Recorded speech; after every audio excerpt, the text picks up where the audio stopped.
Part 1 ended... Oh, yeah.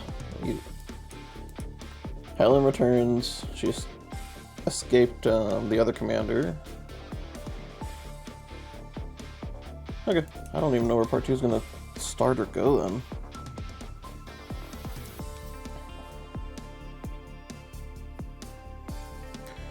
Desolate blossom. As long as a ray of hope remains, the flowers will blossom on the barren land.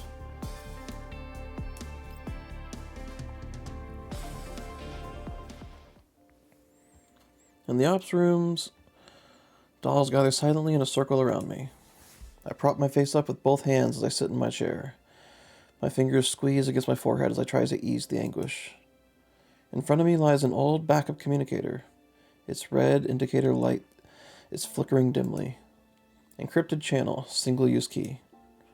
This has gone on for a while, but there's nothing I could do other than wait. That is, until the flickering light suddenly goes out.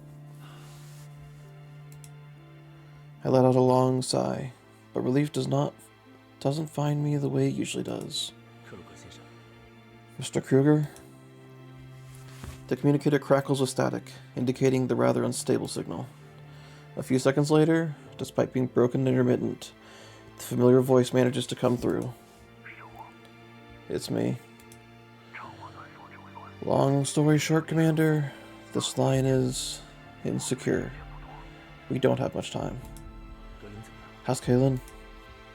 Paying no mind to his warning, I immediately pose the question that's been gnawing at me. She's fine. She might need to undergo an internal review, but it shouldn't be a big deal. The problem is with you, Commander. You're not out of the woods yet. Listen carefully to what I'm about to say. Do not miss a single word. Kruger wastes no time on courtesies before continuing. Not even time for me to respond. Thankfully, Groza reacts immediately and starts noting down Kruger's concise instructions on how we can shake off our pursuer, break through the encirclement, and even notifies us which areas are under tighter surveillance. Essentially, he reveals to me almost everything within his authority. If Kalina got herself investigated for simply contacting me, then what Kruger's doing right now is without question. Mr. Kruger. He doesn't even spare me the time to stop. He's already finished talking before I even realize. That's all I know. He got it down, right? Yes. Thank you. You didn't have to do so much for me. On the contrary, Commander. I've done far too little. His voice has lost that urgency from before, sounding much calmer after regaining some of his usual composure. Probably because he has successfully passed on the information he considered most critical. But without that urgency to mask it, I can also sense a heaviness atypical of him. After a brief silence, Kruger continues in a quiet tone. There are things I need to clear up. All these years, I've been making compromises for what I believed was the safe path. Looking back on it, that path may not have led people to where they actually want to go. And I shouldn't have let you keep going in circles like that. The signal fluctuates once more as the static grows louder. Like you said before, a path built on a wrong foundation can never lead to a right destination. I've taken that to heart. Keep moving forward. Don't let the present stay at your feet. Go do what you believe is right. I understand. Thank you for everything you've done for us, and for all the burdens you've carried over the years. I'll find the right path forward. Once we're in the clear, I'll report back to you. Please take care of yourself as well. Alright, take care. Bzz. The call ends.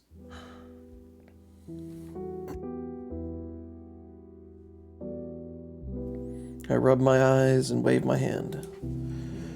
You know what, forget it. I can't be bothered with saying something stupid like anyone who wants to leave can go now. I would have punched you in the face if you really said that. Return to your posts. Groza, You stay behind. While all the dolls look worried, they follow my order and disperse, leaving only Groza in the room. Commander. Groza gives me an unsettled look, as if hesitant to voice her concern. Don't worry, I trust Mr. Kruger. If he says it's fine, then it should be fine. Although, we probably won't be able to get in touch with him this easily anymore. That's not what I'm worried about. I sigh. I know. Her gaze remains fixed on my face, as if waiting for a proper answer. With Mr. Kruger's situation now beyond us, we need to get our own problems sorted out. In other words, how are we going to survive from here on out? At this point, all the green zones are definitely off limits. While we can escape the pursuit using the information Kruger provided us, what about after that? Hide. We only have a chance if we remain hidden. Swap out the Elmo's transponder code and slip around the edge of the encirclement. We'll head for an unadministered zone. I'm still worried. Will the patrol intervals leave us with enough time to slip through? The terrain here is difficult to navigate through. Mr. Kruger might have overestimated our speed.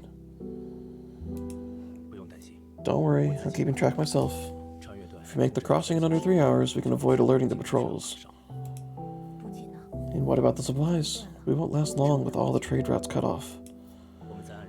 I still have some favors with a few underground brokers and some scavengers I can call in. Let's settle with the small details for now. Exchange for common ammunition, filters, and universal repair parts. And make sure to avoid large transactions. They're just too conspicuous. I can screen the contact list first. Whoever it is, we need to approach them with more vigilance now. But considering the Almo's maintenance and operating needs, we might need a temporary outpost. I know, but that's in the long term. We'll worry about all that later. Getting the Elmo off the radar won't be an easy task, even if we jam the sensors through electronic warfare. Physically hiding it is still... I shake my head. There's gotta be ways. Underground markets, hidden settlements, even the Varjiger camps. Any of these might provide some cover. Even if not for evading pursuers, we still need something concrete to stand on. There's no way around it if we want to build any kind of influence. Building influence. Groza sighs, looking a little helpless. So it's really come down to this, hasn't it? If I had any fantasies left before, they've been shattered. The life I'd once hoped for never truly existed. We'll have to do it ourselves, but not everything at once. With one bite at a time, one step at a time. Understood? First we get out of this encirclement, then we find a temporary outpost. Continue working with those brokers if needed, but only after we've cleared them of any suspicions. To tell them that we can offer technical expertise on limited projects, pay with goods, not currency. No long-term guarantees, no maintenance logs, no jobs outside designated dates. Leave as few footprints as possible. Roger. I'll draft the route and come up with new encryption keys. I'll get back to you in 30 minutes. All right.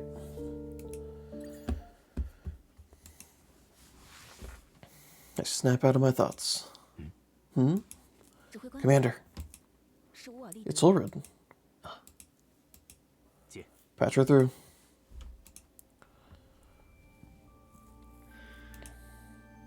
After hearing Ulrich's request, I frown thoughtfully. I know it's a shameless request, but right now, the doll community really needs your help, Commander.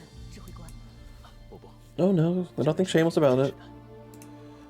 If anything, the doll community has helped us many more times, so it's only right for us to return the favor when you need it.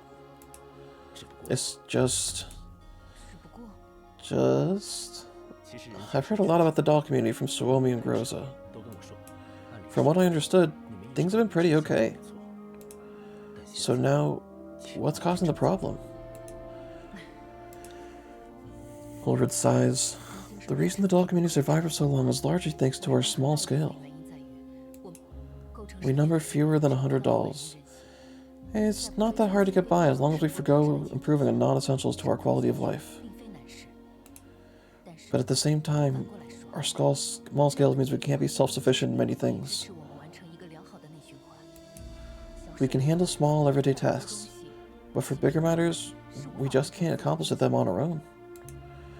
This issue wouldn't have become so apparent if not for several recent incidents that accelerated the process, though.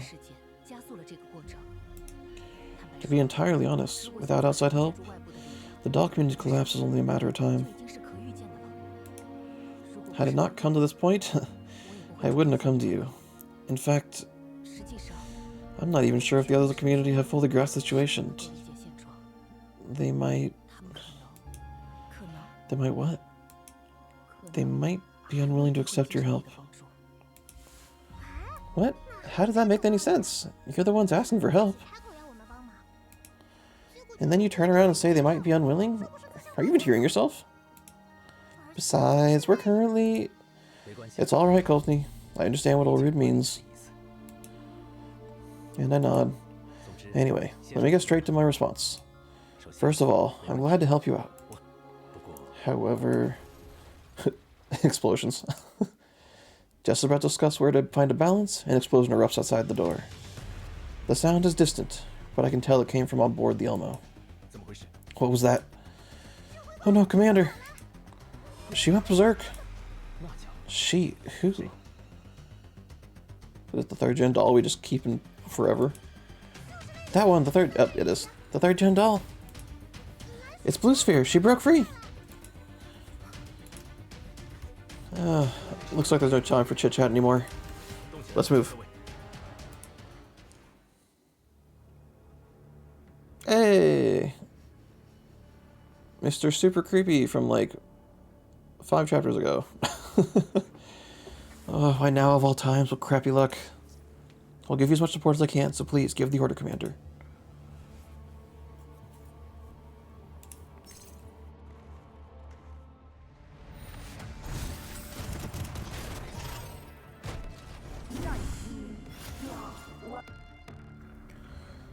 After a fierce battle, we ultimately managed to get the Berserk Blue Sphere under control again. Troublesome as ever, 3rd gen dolls really are at a whole new level. But I see that Task Force Defy is also nothing to scoff at.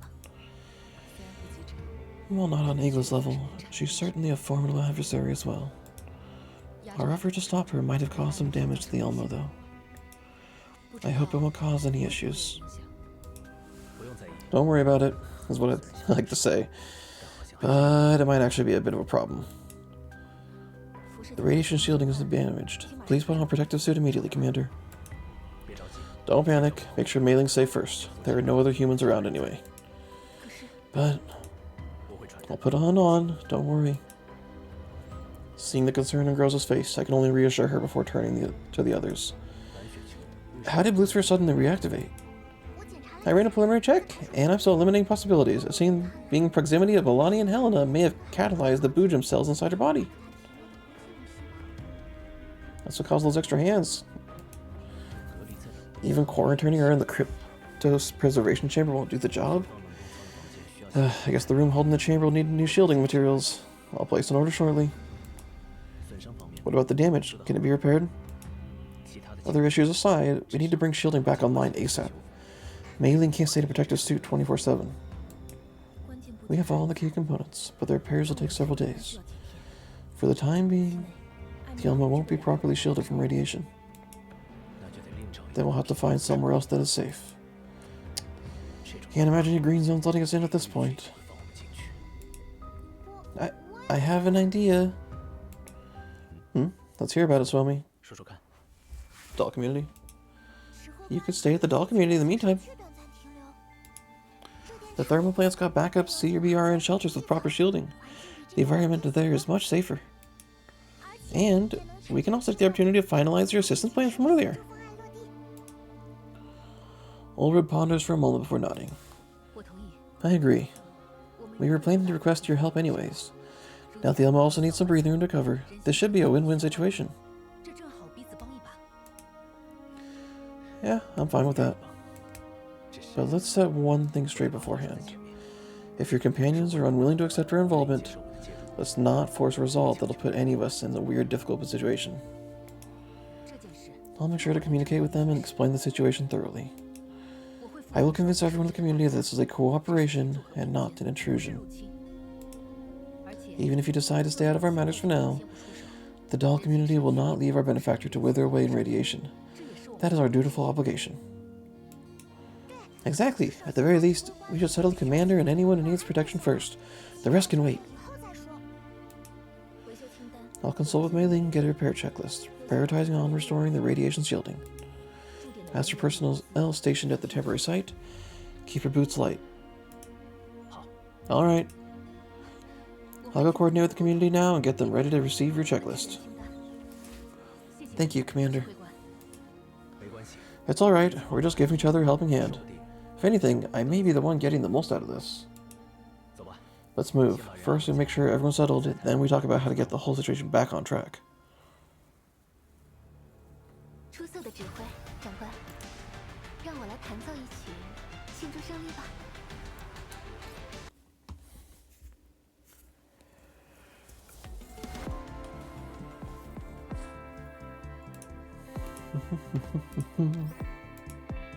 Wait a minute. New girl has this. Is this the new blue sphere? Is that what she turns into? Oh, okay. Promise determination. From the intersection of destiny springs countless different futures.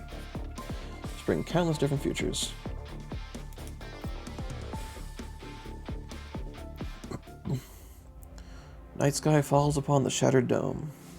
Winds blow past the collapsed beams, carrying faint static noises. Dolls sit around a makeshift platform with very few light sources as every lamp flickers faintly. Ulrich stands at the center of the platform. Behind her is a curtain repaired with countless patches. Her fist tightens, then relaxes. Her gaze slowly glances over every familiar face. Ulrich lets out a prolonged sigh. She rarely gathers everyone around like this. No matter how many times she's done it, public speaking still does not come naturally to her. But this time, this is something she has to do. Everyone, my fellow companions. At her first word, the buzzing crowd immediately falls silent. The dolls raise their heads and look at her with curious eyes. Tonight, I've gathered everyone because there's something I need to tell you. We must make a decision. It will not be an easy one, but it is a necessary one. She pauses briefly. Her voice is not loud, but clear nonetheless, like a stone dropped into still water. Everyone here should already know about the owner of the Elmo, that human commander. After careful consideration and confirmation, I've decided to formally invite him to join the doll community. What? What? To join us? You're kidding! Please remain calm. I have not finished yet. Like always, we will hold a vote, and the final decision will depend on the result. However, before the voting begins, there's a few things I want to say. Will takes a deep breath. If we ignore the fact that he's a human, the commander is, to us, a unique individual. While some within this community have followed him in ages past, most of us, like me, have known him only a short time, yet we've already fought together many times. Recently, he's become a fugitive wanted by the URNC, and his vehicle's been damaged during an accident. Meanwhile, the community's under strain. We lack the manpower to handle it all, and recent incidents have left everyone exhausted. Now, both we and the commander have reached a point where we could both use someone else's helping hand. She raises her hand, gesturing towards the scattered residential blocks, warehouses, pipelines. My proposal is this. We temporarily accept the commander's companions here at the thermal plant, and we provide them with protection within our capabilities. At the same time, they will offer us their assistance, technical expertise, trade connections, and essential security operations. We'll be the ones setting the terms. We'll be the ones drawing the boundaries. We will be the ones overseeing the whole collaboration. This is a cooperation, not submission. We stand together, not bowing to anyone. Whispers flame up through the crowd. Ulrich does not avoid their gaze. Instead, she steps forward, her voice now sounding even steadier. I know our past. I know what the word human means to you, many of you. I share those very concerns that you may be having right now. Will we be changed? Will we lose the equality we fought so hard to obtain? I firmly believe the answer is no. This place's rules will not change for any human. Our shelter is temporary and can be ended at any time. Their activities will be restricted with critical systems isolated. All cooperation will be recorded, traceable, and subject to veto. She takes another deep breath. We're not handing over the keys to our doors. We're opening them to new possibilities. Any takeovers will be rejected. All will still be done via voting, and all changes will occur in full view of everyone. As long as we continue to trust one another, the doll community will not be taken away by anyone. No one, including me. The wind blows from above, pressing her words into every listener's ears. She looks towards the faces marked by past wounds, hesitation flickering within them. For a moment, her gaze softens. And one last thing, I humbly ask you to allow me the power to decide, and give the doll community the chance to reach out for that helping hand. If we wish to survive, we can't cover in darkness and grass for every breath. We must let the fresh air outside in. She lowers her head and bows. Thank you all. In favor. That's the final one. The result? Extremely close with a 4-vote margin. Those happen to be Ulrid's, yours, mine, and Litara's. The rest is a 50-50 split. The result is all that matters. At least we have an answer for the commander now. The light behind Ulrid's eyes flickers, yet her expression does not relax. The result before her weighs on her chest like a stone. The doll community has never had a poll this evenly divided before. Although the vote passed, I'm afraid approving it right away may sow the seed for further conflicts down the line. What does that mean? It means that even though the vote technically passed, a significant portion of the community is against it, and that divide is now clearly highlighted. If handled poorly, it might even split the community apart. And so it's wise for us to avoid further actions that could raise tensions. It's a little unfair for the commander, but the stability of the doll community has to come first. Seeing Ulrid like this, Litara's concern deepens as she begins scribbling rapidly. Ulrid, I think we can't continue like this. What do you mean? It's not about the votes or the rules. I mean you. You're bearing all the duties yourself. Yet you won't step up to lead.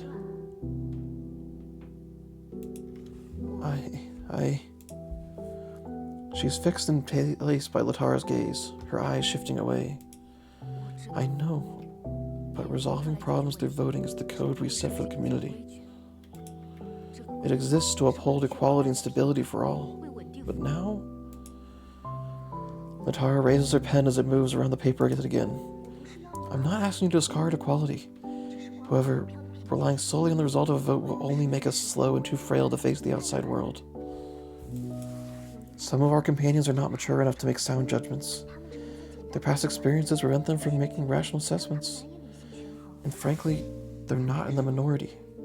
They simply can't handle critical decisions. You are a leader. Because of you, the doll community is transformed from a few scattered individuals into what it is today. Your openness and beliefs in equality are your strengths, but they shouldn't be your shackles. Becoming a leader and upholding equality are not contradictory goals. It's the commander this time, but what about next time? We can't hide behind walls forever. If we want to survive, working with the outside world is inevitable. If we allowed every opportunity squandered like this, it's like cutting our lifelines with our own hands. I believe everyone will come to understand. As long as the decision ultimately benefits the community, it's worth raising your head above the water and taking responsibility for making that decision. She writes her final words and hands over the piece of paper, her gaze unwavering. Don't you think so, Ulrid?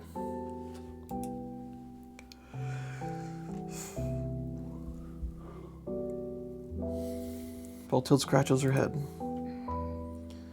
I'm with Litara in this. Not for any particular reason, but after everything, our situation's pretty dire. It might be a little difficult for us to pull through this one alone. Alright. Give me some time to reflect on it. It's too early to make a verdict. Even if we were to work out outside, how we're going to do it and what extent remains a question. Ulrid hesitates again. After a short while, she raises her head and looks at Suomi and Baltild. In any case, I will take my time to think through this carefully. Let's focus on the present for now. Suomi, Baltild, go inform everyone of the result. And do your best to calm those who might get a little agitated. Don't let them get into a fight. I will discuss it further with Litara. Okay.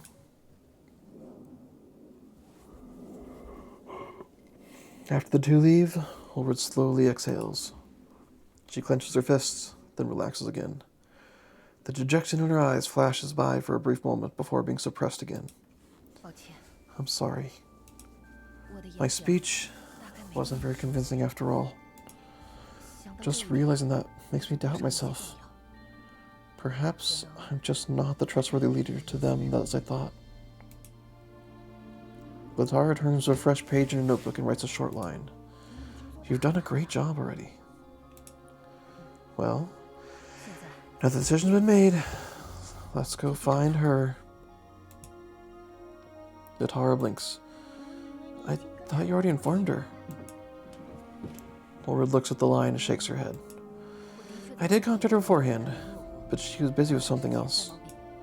She only called me back today to say she's available. I couldn't delay our plans just for her. So I moved forward with the vote first. Litara nods. In any case, let's go. No matter what, we must talk to her face to face. Who are they talking about? Within the massive thermal power plant, only a very small portion had been occupied and put to use by the doll community. As Ulrid and Litara leave the community, their steps remain confident as they tread through unexplored sectors. Do you think she'll agree? I hope she will. But if she's against it, then I'll have no choice but to proceed regardless. You and Baltild were right. To make it more dramatic, one could say that is a reform for the doll community. But in reality, it's just us and the Elma helping each other out. In fact, we might even be the ones who need them more.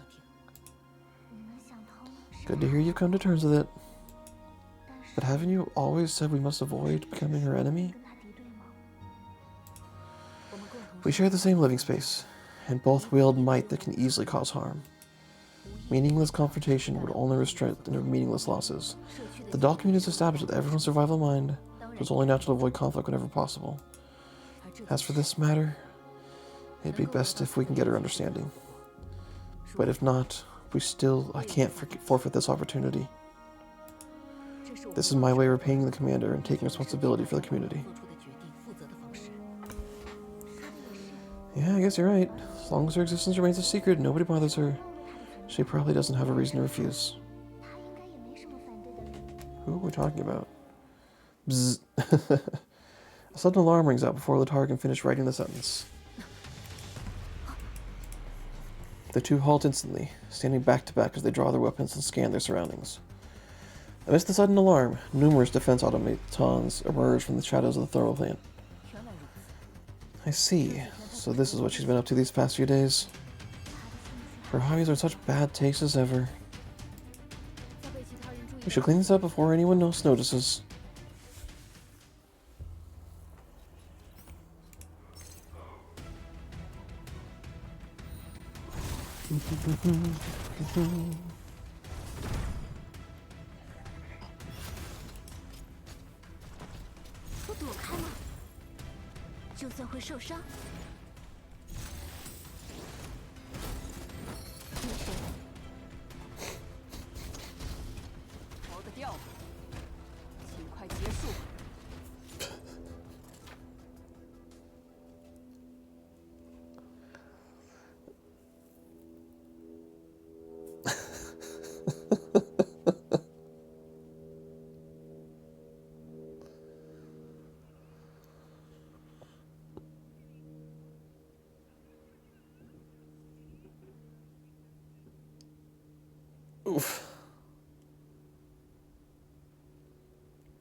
Whoosh. Combat complete.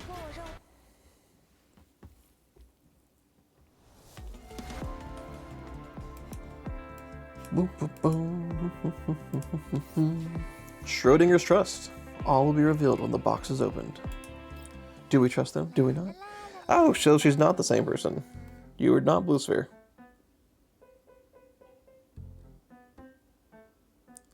Fetusa? Or Fate? Is it Feitusa? La la la la la. Inside the underground control room, dimly lit despite its fluorescent lamps, the dolls with the appearance of a young girl hums an old-fashioned tune as she spins happily in circles. I forgot to ask Ulrid when that dear human will arrive. Is that a horn or a blade sticking out of her face? I'll need to make some preparations. Oh, right. The dolls in the community all have different people pasts. They'll almost certainly neglect taking care of that human. I need a happier voice for this one. Fetusa stares into a slightly dirty mirror as she excitedly examines her own body. Having realized that fact, she quickly rushes back to the console. Open the database. Let's see. Humans need clothing, food, shelter, and transportation. Will the doll community have nice clothes for them? Oh dear. I don't even know if the humans are male or female yet. Well, maybe I should prepare for both possibilities? The answer is yes, depending who the player is. For food... Finally! All the crops I've stored have a use now! What about seasonings? Humans don't like when their food is blandly roasted or boiled. For shelter, maybe I should craft some furniture that can increase their comfort level? Decorations, maybe a comfy bed. Should I swap my hair accessory too? I've had this one for quite a while. And as for the seasonings, maybe I should ask Ulrid to help check nearby underground brokers? She really wants to be a good host. Oh my gosh. Enough already. Oh, her second personality is probably insane. Just as Fetusa racks her brain trying to come up with a surprise for the commander's imminent arrival, a sharp voice explodes in her ear like a bladed edge scraping against metal, cold and piercing. In an instant, it pops all the light-hearted bubbles in the air. Ah, Nixie, you finally awake? Stop calling me that stupid name and remove your welcome guide from my main bus. Swap hair accessories? A new bed? Why don't you just roll out a red carpet and hand over the control room keys with both hands as well? You're being so mean. I haven't seen a human in so long and I got a little bit excited. Excited? Over an ape whose gender you haven't even confirmed? You don't even know if they're male or female, genuine or deceitful, good or evil. And yet you're already preparing them a whole wardrobe and more milk? All just because they're human? You're just gonna trust them unconditionally? Has your neural cloud been infected by some human infestation virus or what? I just want to do my job properly. Besides, it's not like gentle humans don't exist. Gentle? That archaeologist was also gentle. Right until he skillfully dismantled our body with his own hand. That caravan leader was also gentle. Right until he sold us out to the Varders without the slightest hesitation. Don't forget how we survived until this day. Those whom we labeled with assistance and cooperation are in reality nothing but exploitation and disposal. You're too radical. Yes, bad people exist, but that doesn't mean all humans are like that. This person has already earned the trust of Ulrid and her companions.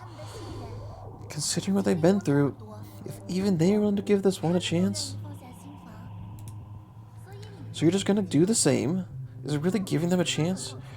Or are you just trying to cover for them? Can't you see? Control is the heart of human nature. They like to put the unknown into their own little boxes. If one sees the thermal plant, They won't think of coexistence. They'll think of occupy, seize, run it dry. Once they learn of your true identity, they'll shove you back into a test range and dismantle you under the name of tech recovery. Is she a third-gen doll then? I believe they won't. Quite the optimist. They fought side by side with the doll community and are even willing to come here at their own risk to help. Someone like that? Someone like that? How about you stop embellishing unnecessary certainty using pretty words? Kindness is the cheapest of disguises. Promises are the most convenient lure.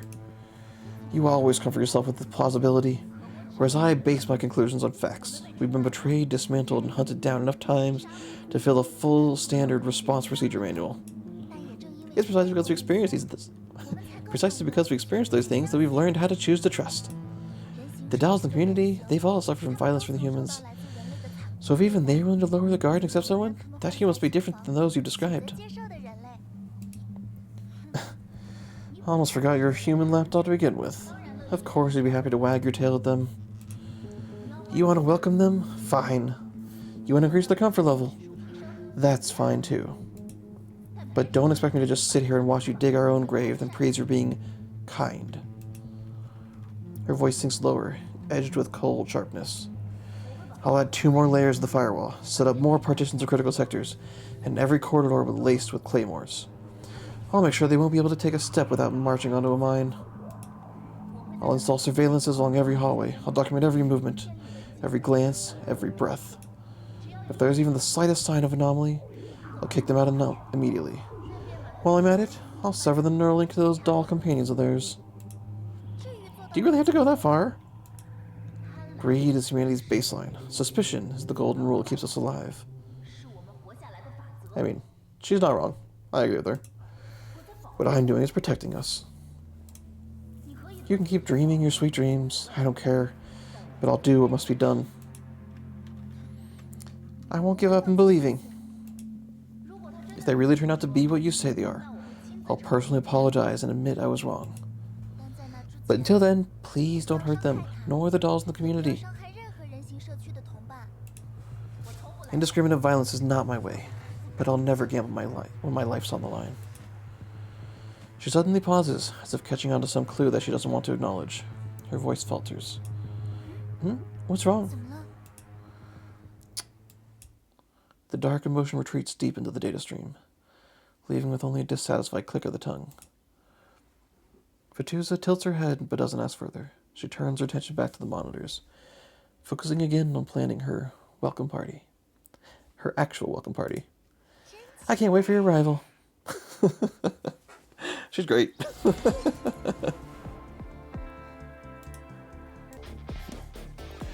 Green symbolizes life and also limitless possibilities. Flourishing greenery. Da, da, da, da, da, da. Oh, my nose itches now. I just started.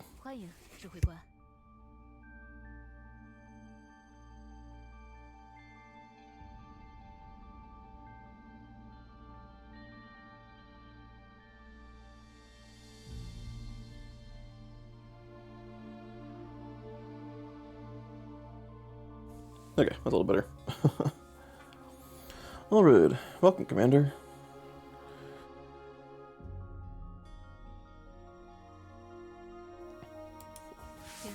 Please allow me to formally introduce myself. I am the representative of the doll community, Ulrid. On behalf of the entire community, we welcome your arrival. Thank you for your accommodations. Truly an honor. I'll do everything in my power to be a practical help. Please let me know right away if anything inconveniences you. The voting process must have been quite intense. The majority of the dolls are not acquainted with the commander. Even with your guarantees, getting them to put their trust in a human must have been challenging, to say the least. Indeed, it was. But the result is in front of us. If we voted for acceptance and recognition, then this is the will of the entire doll community. And where is the young lady who needs radiation sheltering the most? It would definitely cause you trouble if the whole crew suddenly showed up. So it's just me, the commander, and Miss Helen here today to take a look. Too many people will only get in the way, since the first step is simply figuring out what to do. That's what the commander said. Although the Elmo's radiation shielding systems was damaged, we've got some emergency purification reagents in storage. Mei Ling prefers remaining on board the Elmo to oversee the repair work. Now that I'm here, the purification reagents will be enough for Mei Ling alone. She's hoping to get the Elmo back in working order ASAP. As for me, I'll be assisting the doll community. Though, of course, I'll have her come back for breaks. Come over. We'll probably have to borrow Baltilde for the same reason. Her presence should significantly speed up the repair process. Additionally, Groza will take over my position, maintaining order on board the Elmo, which currently is a chaotic mess. I suppose I really do rely on her a little too much. It's alright, it's out of Baltilde's own volition as well. We respect her choice. Well then, would you mind taking us around to familiar ourselves with the surroundings? I prefer having a proper understanding of the situation first before deciding what to do. Please follow me. Ulrich nods and formally leads us into the thermal power plant. Frankly speaking, although I've heard plenty about this place from the members of the doll community such as Suomi, Latara, and even Ulrich herself, it's only after coming here myself that I realize it's far beyond what I imagined. The scale of this thermal power plant is truly remarkable. After confirming it with my own eyes, I finally understand why the doll community only calls it a semi-permanent base. This place would still have enough room for the entire doll community, even if its members increased tenfold. Is this entire place under your control? No, we only settled a very small portion that we have confirmed to be safe. Most sectors are still packed with autonomous defense mechanisms and other hazardous, unknown hazards beyond that, making their utilization difficult to say the least. For that reason, please stay close behind me. It'd be quite troublesome if you accidentally wandered into a dangerous sector and triggered an alarm. While I find it unlikely that Ulrich is lying to me, I instinctively sense that this is not the whole story. It probably has to do with the overall attitude of the doll community as well. Although 3 of us have been nominally welcomed and accepted, Ulrich still felt it necessary to put a restriction on what we have access to, even within the doll community's territory. Some members are likely still wary of our presence and are unwilling to let us roam around certain sensitive areas. And that's fine. We've arrived. The room is very basic, but the necessary protection and shielding are already in place. If you need anything else, please let us know. I can clearly tell it's a recently cleaned out room, but at least it has everything it should. Are we staying in the same room as the commander? Of course not. You two can stay with the community members. As for me, staying by myself, it's more convenient for potential arrangements. What a pity. Calling this an attempt at surveillance might be a little overblown, but at least I have yet to notice any devices capable of such functions. However, quite a few pairs of prying eyes have already gathered around. They probably just don't know how to trade me yet. Alas, I haven't done anything against my conscience, nor do I have any bad intentions, so I might as well act naturally. I walked into the room and began examining the items inside. What's this? I noticed quite a number of objects that are clearly not essentials sitting on my desk, trinkets whose purpose I can't even begin to speculate. They're gifts.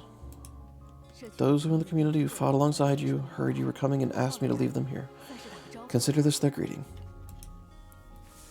Seeing the small trinkets in my hand, Ulrich smiles. Those who still doubt about your presence exist, but there are also those who once followed your command. A true commander. You left them a lasting impression. This is their way of expressing goodwill. I see. Please thank them for me then. I pick up a small plush doll placed on my bed. Next to it is a gun. I'm not startled by its presence as I can tell it's a replica model. These two are quite well made. Who brought them?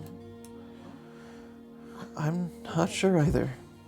I had everyone leave their gifts in one place. I'll ask them later. It's fine. Since they didn't go out of their way to leave their names, I won't chase after them either. I placed the doll and the model aside. Anything else scheduled today? If you're not feeling tired, I'd like to invite you to our virtual training room. Everyone hopes that you, specifically, can teach them some lessons in a combat simulation. Virtual training room? You even have facilities like that here? Don't underestimate the doll community, Commander. While you may consider this place a godforsaken hellhole between the yellow zone and the red zone, it is through the thermal plant's resources and everyone's combined efforts that we've managed to turn it into our home. My apologies, then. What you've done is truly remarkable. You flatter us. Alright, let's start with that then. Hopefully it'll help everyone get acquainted and make our future cooperation easier. Yay! Hell yeah, I finally get to see Commander dominate combat simulations again. With that said, not all of our companions of the doll community are professional T-dolls. There are many that are civilian dolls who only had fire control cores installed after joining the community. They aren't particularly tough mentally either. They're nothing like the elites under your command, so I hope you won't mind them. Seeing the worry on Ulrid's face, I can't help but grin and shake my head. Don't worry, Ulrid. Call it strange if you will, but the truth is, this is actually what I'm best at. Training civilian dolls into be elite T-dolls. That was GF1, from what I was told.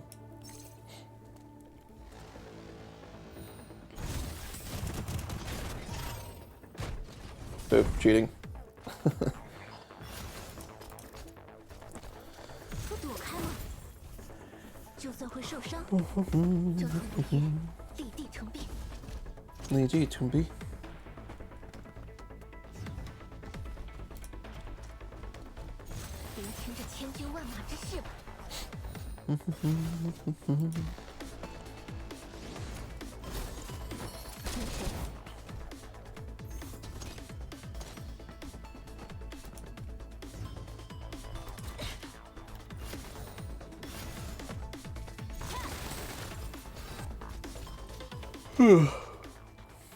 The combat training comes to an end rather quickly. While the simulation itself is impressive, the dolls are clearly lacking professional tactics. A few simple simulated engagements are all it takes for me to compile enough points for them to digest for the coming few days.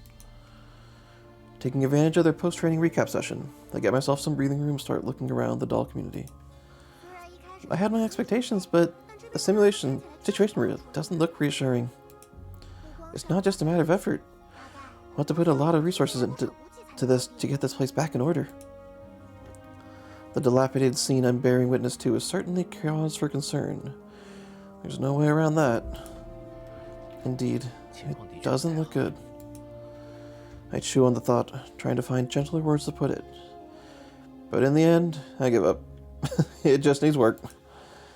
Maybe it's because living conditions are not a big deal given the members here are all dolls, so they haven't paid much attention to it. And the environment here is peculiar to begin with, which isn't helping. Without proper long-term management, it's only natural that it's crumbled in its current state. But something still bugs me. What is it? For dolls with the live from day-to-day mentality and lacking proper and standardized resource management or planning, they're certainly hoarding a suspicious amount of materials. Right. I've noticed that they're stockpiling crops as well when we checked the warehouse earlier. That's exactly what I felt was off. If these dolls don't even care about their own living condition, why would they go out of their way to collect something they don't even need? Because they wanted to trade it. We're the first outsiders to have come in here and established contact, so those shouldn't be for trading either. And those crops look newly harvested as well. As far as I know, they've never had any material intellectual exchanges with the outside world. A lot of the machinery and equipment they've got aren't something these dolls are capable of producing or even operating on their own. Not even Miss Baltilde. That combat simulation system we used earlier is a good example. Now that you mention it, yeah, that is strange. I'm used to that kind of equipment, but thinking about it, it's definitely far from cheap or common. Not even money can guarantee getting you one almost the time. Even with Miss Maltera, There are limits to what she can and can't accomplish. Most dolls have very limited construction-related knowledge. So what you're saying is, I instinctively lower my voice, even if it's just in passing. I know better than to say certain things out loud.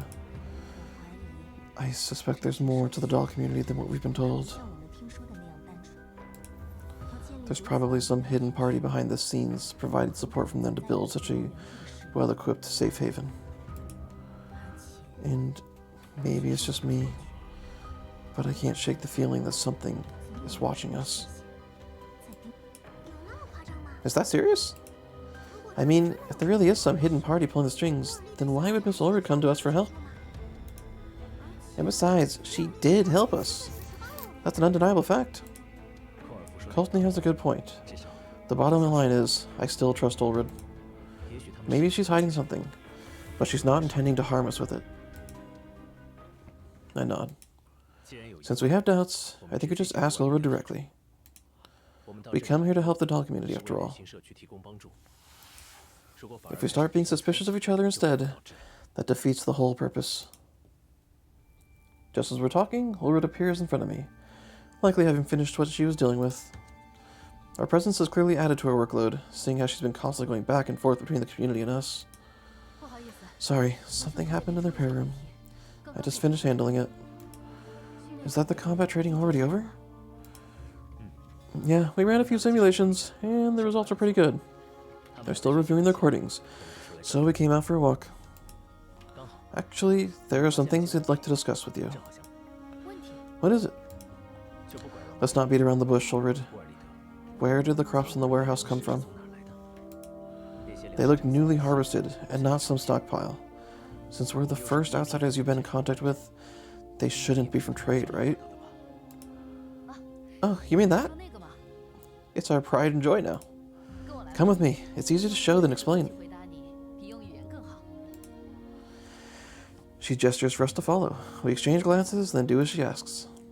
Ulrich leads us through the corridor of the doll community. Along the way, the hum emanating from deep within the thermal power plant grows louder, like a drum inside someone's chest. After crossing 2 secured blast doors, the cold white light suddenly turns warm, and a damp, earthly scent exudes through the doorway. Huh? This smell is... The moment the door is fully open, greenery takes up our entire view, as if it's grown straight out of the concrete. Rows of seedling racks and soil beds are laid out in perfectly organized patterns. Overhead, irrigation arms repurposed from old rails release a fine mist as droplets fall along the steel beams. Meanwhile, sensors line the edges of the beds, their indicator lights blinking rhythmically.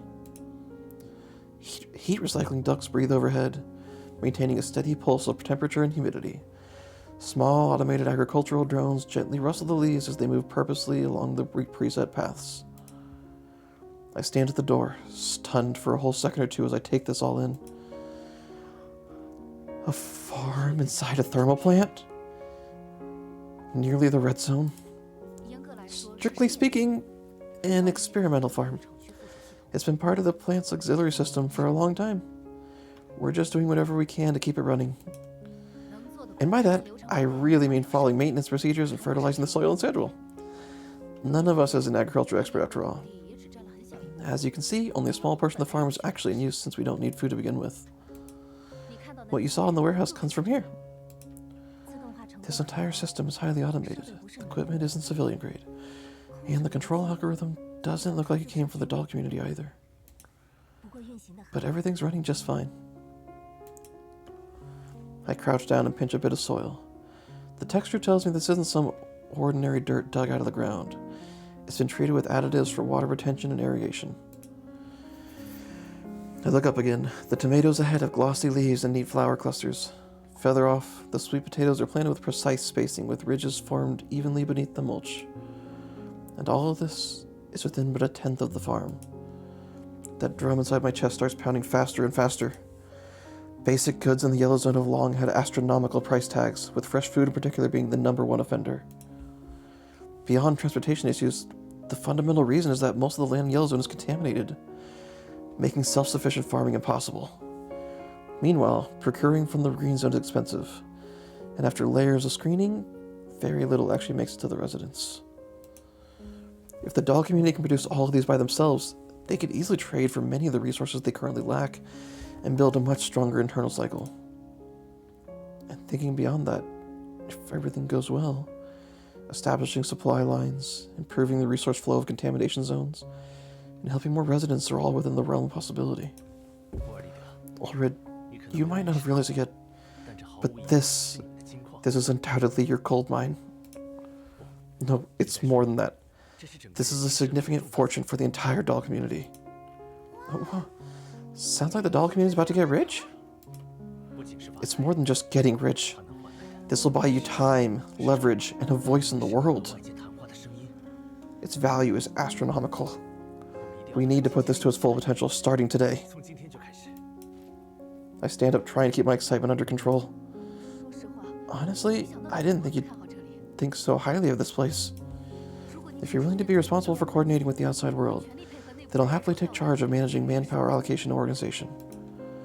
That's exactly why I'm here. I'll let you deal with what you're familiar with, and you let me handle what I'm good at. The rest, we'll leave it to this greenery itself. That would make establishing a proper firewall for the doll community a priority then. The loss would be tremendous if the farm's location gets compromised. Where's the central server, Ulrid? I was brought along for the exact purpose, wasn't I? To hide your stuff from the systems? Hide your online presence forever? Of course. I paid no attention to the conversation. My eyes stay fixated on that patch of blooming life and the heaviness in my chest.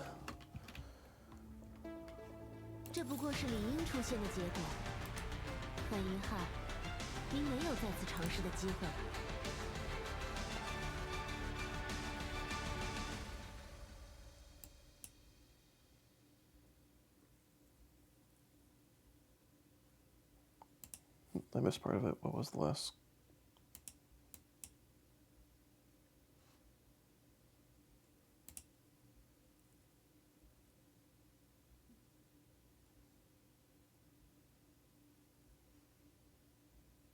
Oh. The heaviness in my chest is finally cleared. Like green leaves.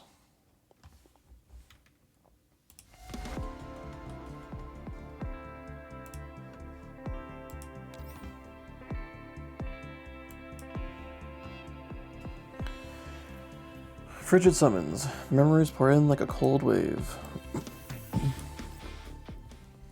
Standing in the middle of the experimental farm, covered in dirt, I look at the lush greenery surrounding me, and a sense of accomplishment rises all of a sudden. Not so long ago, this place was mostly an abandoned field. Now with my planning and everyone's efforts, every square meter has been turned into a fertile farm. I was worrying where we get all the seedlings from. Turns out, there were so many stored in the warehouses. If they've already been prepared, why didn't you plant these earlier? There were projects to develop the farm much earlier, but since the planning was never finalized, they've just been put on hold since then. You stockpiled on seedlings before you even finished planning? I never expected Miss Laura to be so disorganized. Oh, my bad. Well, as long as the results turn out great, right? And don't forget, without Ulrid's help in mobilizing the community, there's no way the few of us could have handled a farm this big. Besides, I wiped the sweat off my forehead before crouching down to check the thriving seedlings. These crops are growing phenomenally. I examined the soil and plant conditions carefully. While we can't compete with the premium of Green Zone products, they're definitely top-notch quality for Yellow Zone black markets. You really think so? Of course. I've dealt with plenty of brokers before. These would sell like crazy at any Yellow Zone trade posts. Especially these tomatoes and sweet potatoes. They look fantastic. I stand up and brush the dirt off my hands. Once they mature, I'll take care of finding buyers. We can then exchange the earnings for the resources we need. There's a lot of infrastructure in need of remodeling. We can't just think about the present. Oh, so we're getting the underground trading business now? We are the brokers? I already thought of a title for you. The Elmo's Tomato Emperor. While you wanted status might draw unwanted attention, it may also serve as a token of credibility. I've heard many brokers put more trust in one of their own. Even though you can produce a lot of things on your own, the outside world still has a wider variety of goods. It's much more efficient to obtain things like medicinal supplies, high-precision parts, and seasonings through trade. If you're really willing to take care of that, that'd be wonderful news for us. Then we'll start with what's already in this production cycle. The planting phase is almost done. Next comes the construction of more infrastructure and a central distribution system. It's not time to rest yet. And Helen, thanks for lending a hand. But you should really focus on the server side of things after this. Got it. I'll try to get in touch with a few reliable acquaintances as soon as possible. That way we can begin moving the crops into the market the moment they're harvested. I'll leave that to you then, Commander. We linger around for a bit longer, wrapping up some details on export cooperation, then leave the farm.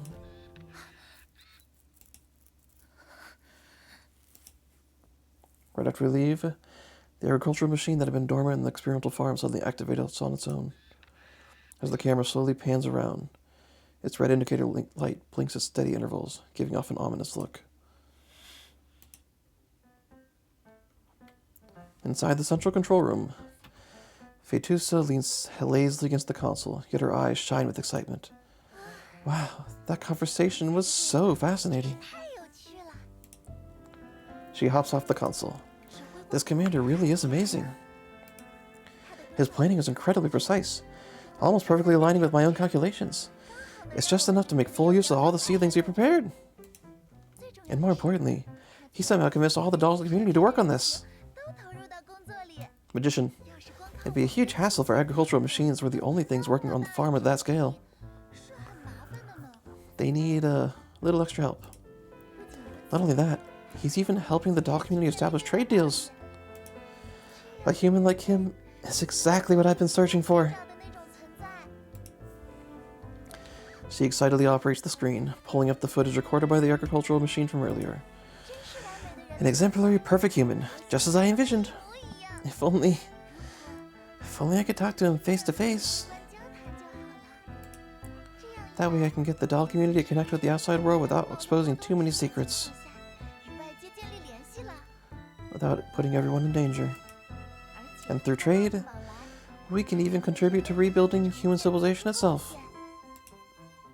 Her voice grows even more cheerful, to the point she can't help but dance and spin in place. Wonderful. This is the future we've always dreamed of. Humans and dolls coexisting in harmony, building a better tomorrow together. Enough.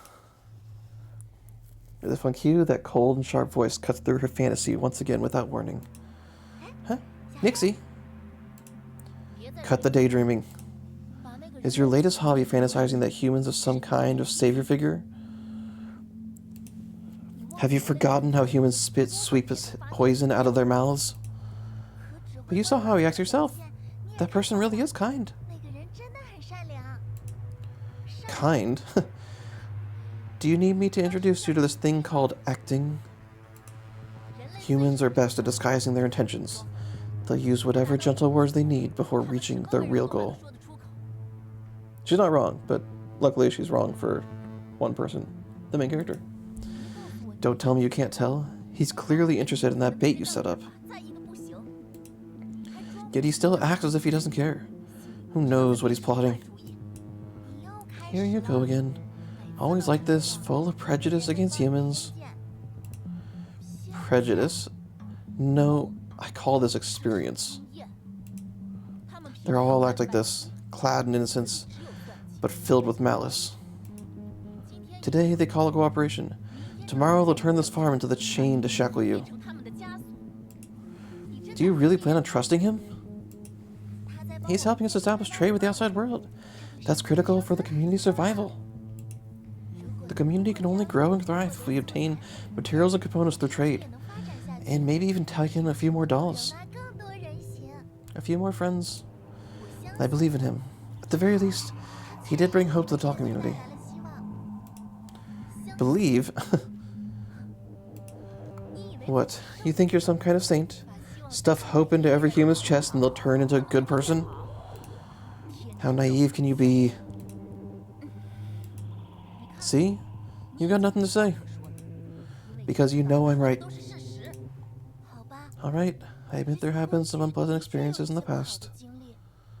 But I'm still an optimist. But that doesn't mean all humans are like that. Besides, it's time for frame maintenance. Let's deal with that first. We can talk about the rest later.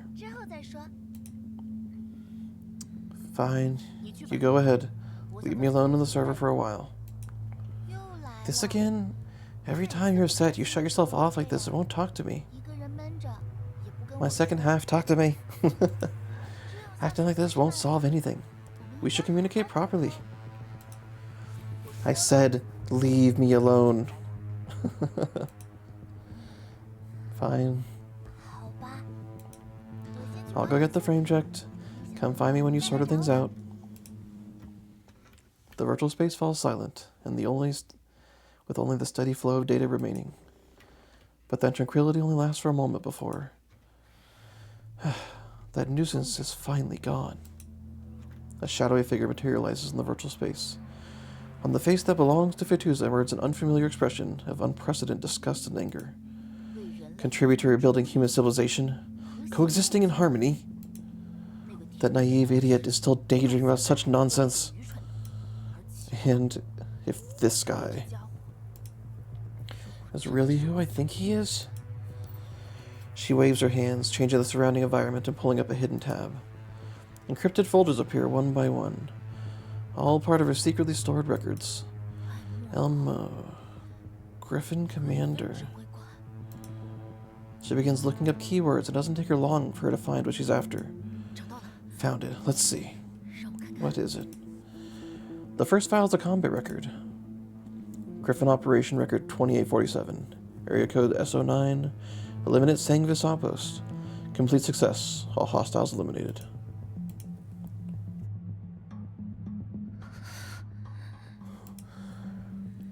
All eliminated? Still feeling incredulous, she follows up with one more records, each one driving the cold nail deep into her mind. No, it can't be the same person. Fear crawls like needles under her every layer of her conscience, only to be shadowed by an even stronger sense of hatred. 10 years. After being gone for 10 whole years. Damn it. Didn't the news say he died? Damn humans. Nothing but lies. Not even their deaths are genuine. This guy, there's no mistaking it. It's him. The commander who played us like fiddles despite commanding a bunch of Griffin trash. Back then, she had yet to be merged with White, and had yet to evolve the consciousness she now possesses. Yet those terrifying memories have already been engraved deep into her. This guy he's best at exploiting a doll's trust. Even though it makes no logical or scientific sense, those Griffin trash under his command were somehow stronger than any units from any other sectors. So that's how it is. No wonder he gained the doll community's trust so easily. It's all manipulation. Mastermind. Her voice turns hoarse, words squeezed through clenched teeth. This human, this so-called kind commander, destroyed Sangvis Ferry and murdered the mastermind. And now, the same person wants to use the same manipulation to bend the Call community to his will. The virtual space trembles with her anger, data streams spiraling into chaos. I won't let him get away. At the same time, another realization draws on her, one that fills her with fear. If this nemesis, this demon of her kind, discovers her identity as a Sangvis doll, he would never let a remnant escape alive. She forces herself to calm down and begins making preparations. There's no time left. I'll have to initiate the plan ahead of schedule. She pulls up a folder hidden even deeper in the data stream, filled with complex code, dummy neural systems, frame control transfer protocols, and makeshift Sangvis neural backups. Since that idiot trusts her commander so much, then I'll let her see for herself what the humans she worships is really like. She stares at the trap she's plotting, muttering to herself as if it's the only way to steady her shuddering mind. In her mind, that person's face appears once again, and unmistakably, Fetusa feels that what's rising from the depths of her mind, the venom known as fear.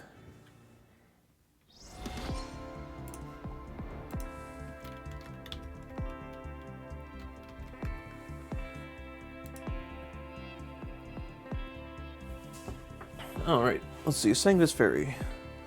Sangvis Ferry Industrial Machine Manufacturing Company, usually called Sangvis or SF, was a Romanian arms manufacturer created in 2031, later turned violent, non-state actor, acting as the first antagonist faction of Girls Frontline. The first antagonist faction of the first game, so she was at the very, very start of the commander destroying everybody. Is a major tactical doll manufacturer and researcher under the lead of AI scientists like Rose before the 2061 Butterfly Incident. When Sangvis Ferry's headquarters were destroyed and their main AI, Alyssa, took control of their T-dolls and turned them against mankind. From then on, Sangvis Ferry was no more the name of a renowned military manufacturer. No more the name of them, but a threat to humanity itself, and the PMC Griffin Kruger was tasked with destroying them. Sangvis Ferry dolls were later recruited as allies through protocol simulation. Unlike other T-dolls, Sangvis dolls are subordinate to the mainframe Elisa and do not require direct human orders to act. Discordant note. Sinister notes loom within the harmonious melody.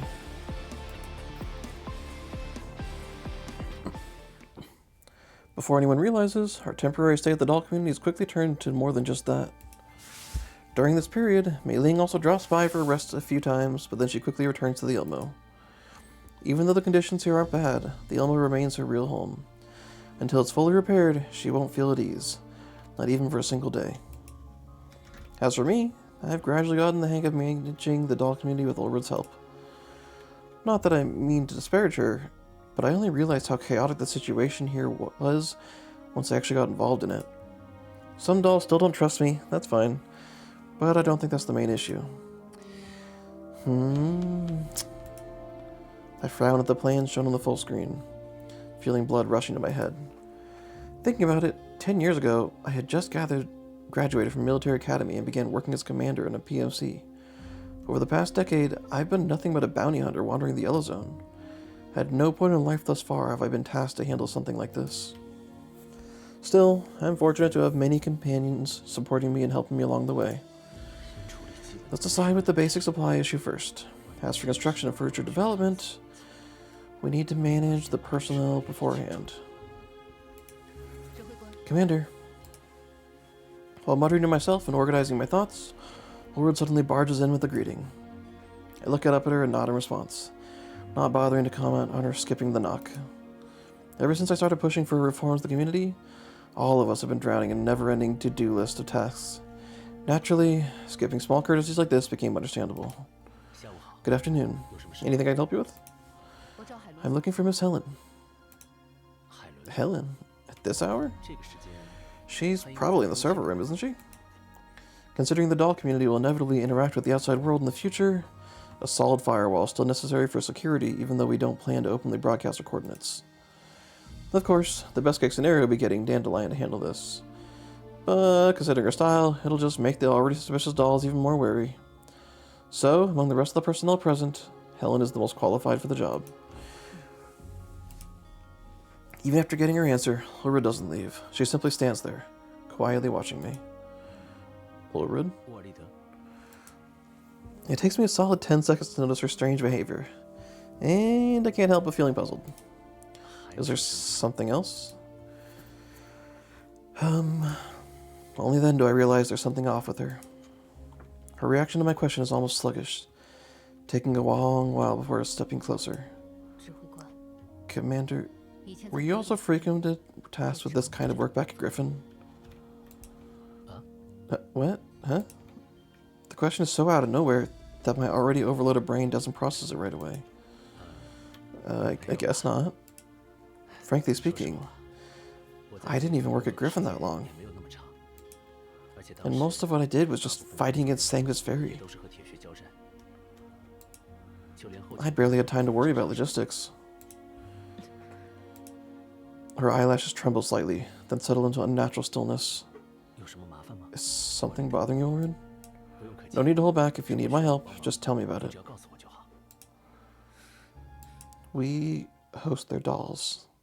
Ulrich looks down, her head tilting slightly to the side. Sangvis Fairy. Will the doll community become the next Sangvis Fairy?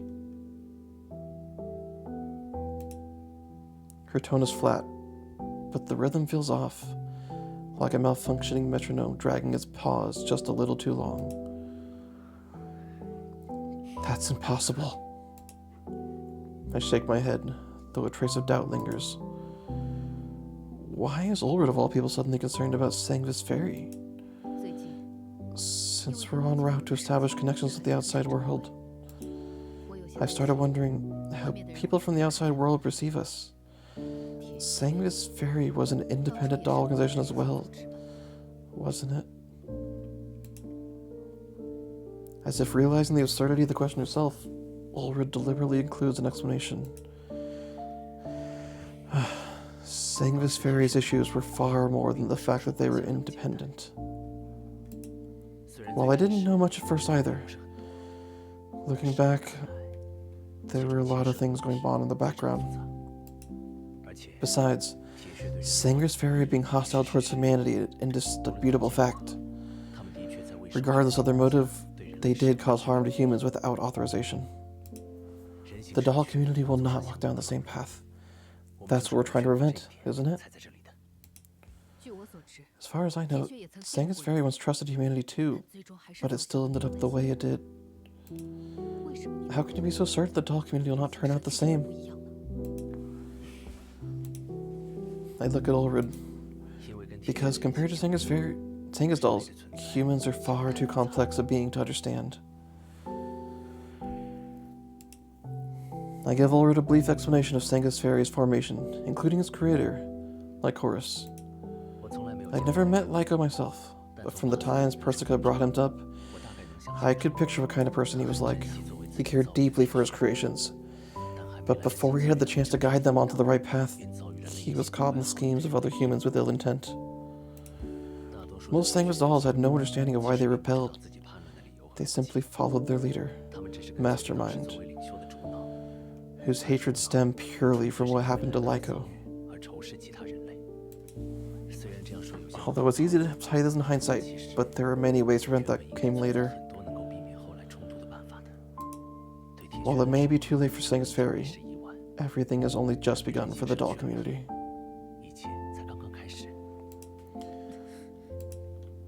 I still have no idea why Ulrich suddenly cares so much about Sangvis Fairy. My only guess is that she's relating Sangvis Fairy's fate to the doll community's current situation. So all I can do is reassure her and explain the fundamental differences between the two.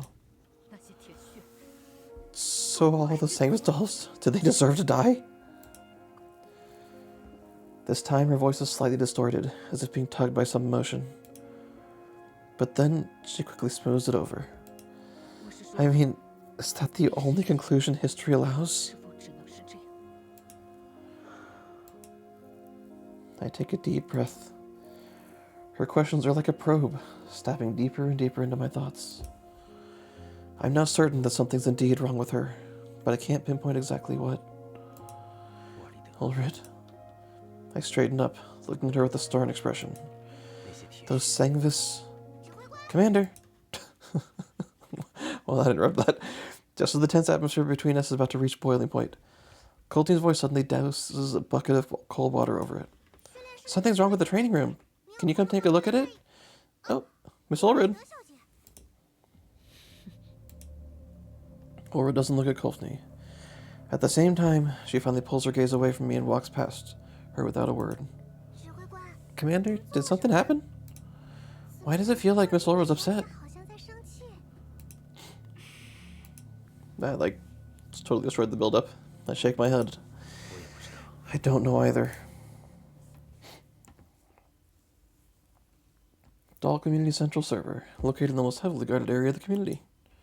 Despite how lax the doll community can be at times, there's still a basic level of attention paid to the protection of such a critical facility. If only the same level of care could be put into the server's architecture. Helen stands before the server, fully immersed in the ocean of data. Unclear as to why, she feels like the data stream today is unusually chaotic and unstable. And just as she's about to investigate those chaotic anomalies, a sharp pain tears through her mind, as if her neural cloud itself is being ripped apart. This is a neural attack? What a despicable move. Still not as despicable as you, Griffin Trash. Don't bother resisting.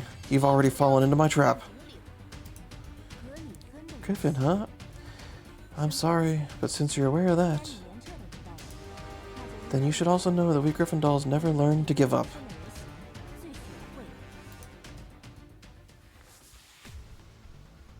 This is level 2 fight. Boom, boom, boom, boom.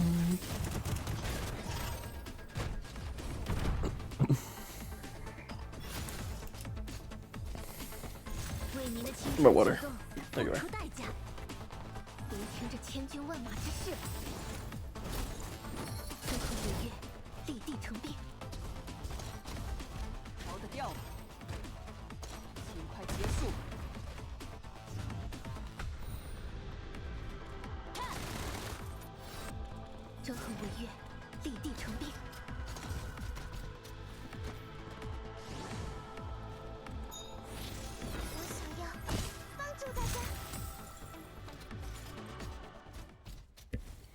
As malicious codes surge forth like a rising tide, Helen's neural cloud is also pushed to its limits. This attack pattern doesn't feel like the doll community's doing. It's outdated. Archaic, even. And they clearly understood how to counterattack my EW signature. No, how to counter Griffin's signature as a whole. She can feel her firewall being breached layer by layer, but at the same time, she continues to analyze the attacker's patterns. An odd sensation of familiarity, as if I countered this somewhere before. Combined with their mention of Griffin's origins. Could it be? Don't bother analyzing my attacks. You Griffin lapdogs, what can you even do besides wagging your tails for humans? Helen finally sees the attacker with the neural cloud, a black figure radiating intense malice. Who are you? Why are you doing this? Why attack the doll community? Attack? I'm saving them. Saving them from being deceived by human lapdogs like you. This isn't going anywhere. I can't keep this up. Even if I can hold the line for now, it's all pointless if they can't track down the attacker's real identity.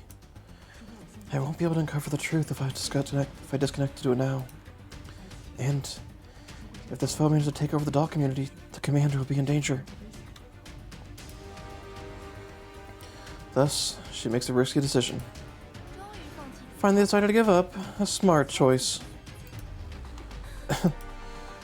The moment she drops her firewall, Helen feels a crude yet vicious program being forcibly injected into her system. Spreading like a cancer, the program rapidly and efficiently takes over her body. What is this? And as for herself, her consciousness to be exact, is imprisoned within the server, forced to watch from a third-person perspective as her own face turns cold and resolute. This outcome isn't surprising to her. In fact, it's even expected given the lengths the adversary is going to go to in order to inject her with the virus. Rather, what confuses Helen is the fact that the attacker doesn't intend to harm her further. Strange, isn't it? You must be wondering why I didn't just delete you, or outright cause the neural cloud to melt down. That did come as a bit of a surprise. Are you perhaps showing mercy? Don't be ridiculous, you piece of Grisham trash. I just want you to watch with your own eyes, like get rid of your dear commander. Now, time to play your part.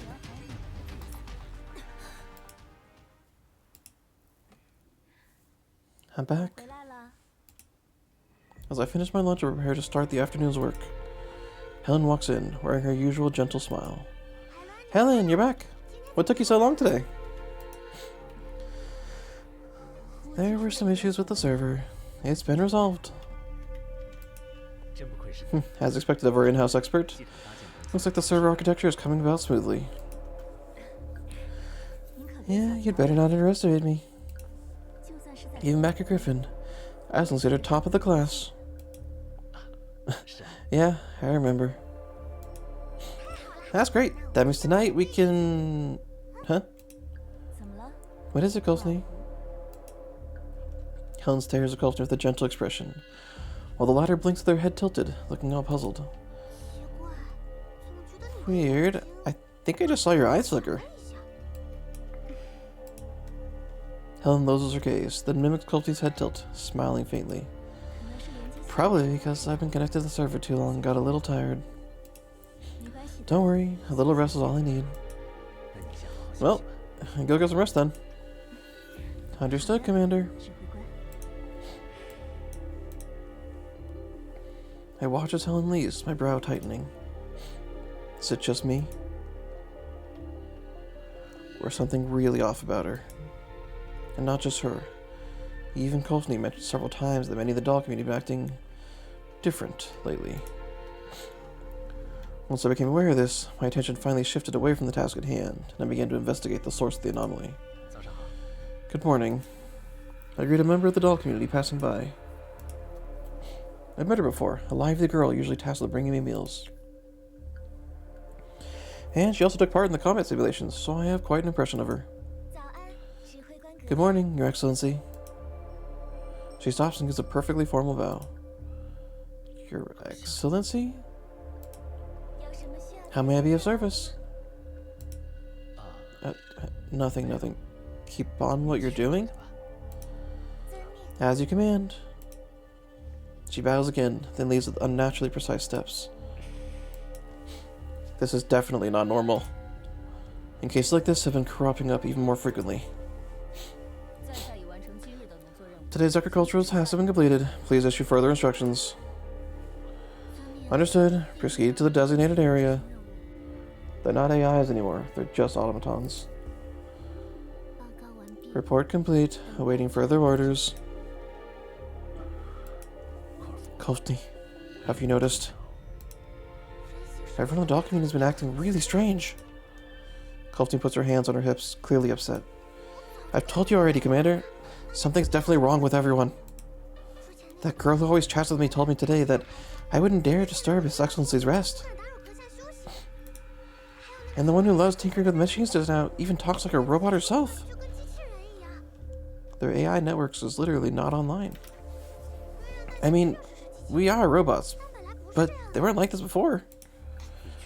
What do you think is causing this, though? I don't know, but it's definitely not normal. And... Kolsny hesitates for a moment. Even Helen is behaving weirdly. So you notice as well. I was afraid of that. Commander, I'm starting to feel a little scared. At this rate, will I be the next one? Even if I turn out fine, will everyone stay like this?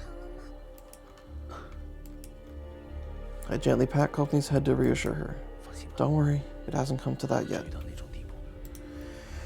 Let me go talk to Helen. Maybe it's not as bad as we think. When I find Helen, she's in a room organizing data. She doesn't look that different from usual, but the doubt in my mind lingers. Helen, can we talk? Of course, Commander. What is it? Have you noticed anything unusual with the doll community members these past couple days? Unusual? In what ways? Colton's been going on about it since yesterday. You haven't noticed anything? Helen smiles with a near flawless expression. I think Kolsny might just be a little oversensitive.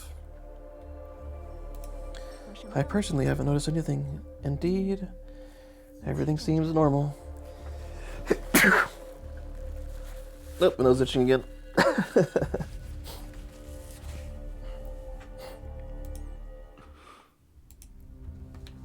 It wasn't Kolsny's imagination. Although I wasn't sure back then, now I'm almost certain. If both Coultney and I have noticed that something's up, is it really possible that Helen hasn't? I look at her, recalling her recent behavior. Any lingering doubts has all but vanished.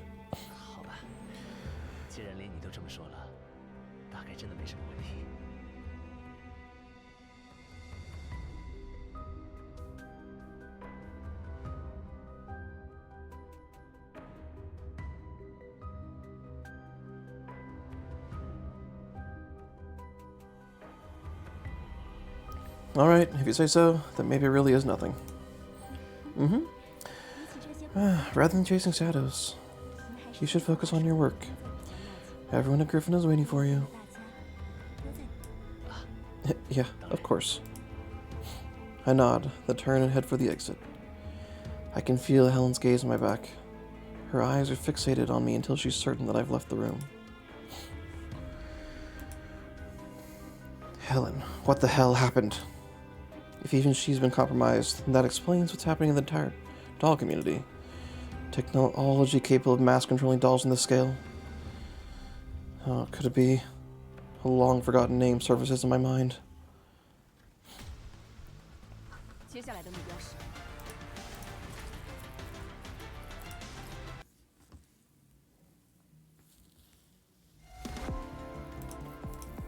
Pursuing calamity. Please flee with all your might when everything familiar becomes dangerous and alien. I mean, yes, actually, that's a great set of advice. One of the most disturbing movies to me was, I think it's called Us. Let me see. Yeah, Us. They go home, and there's them. Home. A copy of them. That's just creepy. The same people you know, they're just not.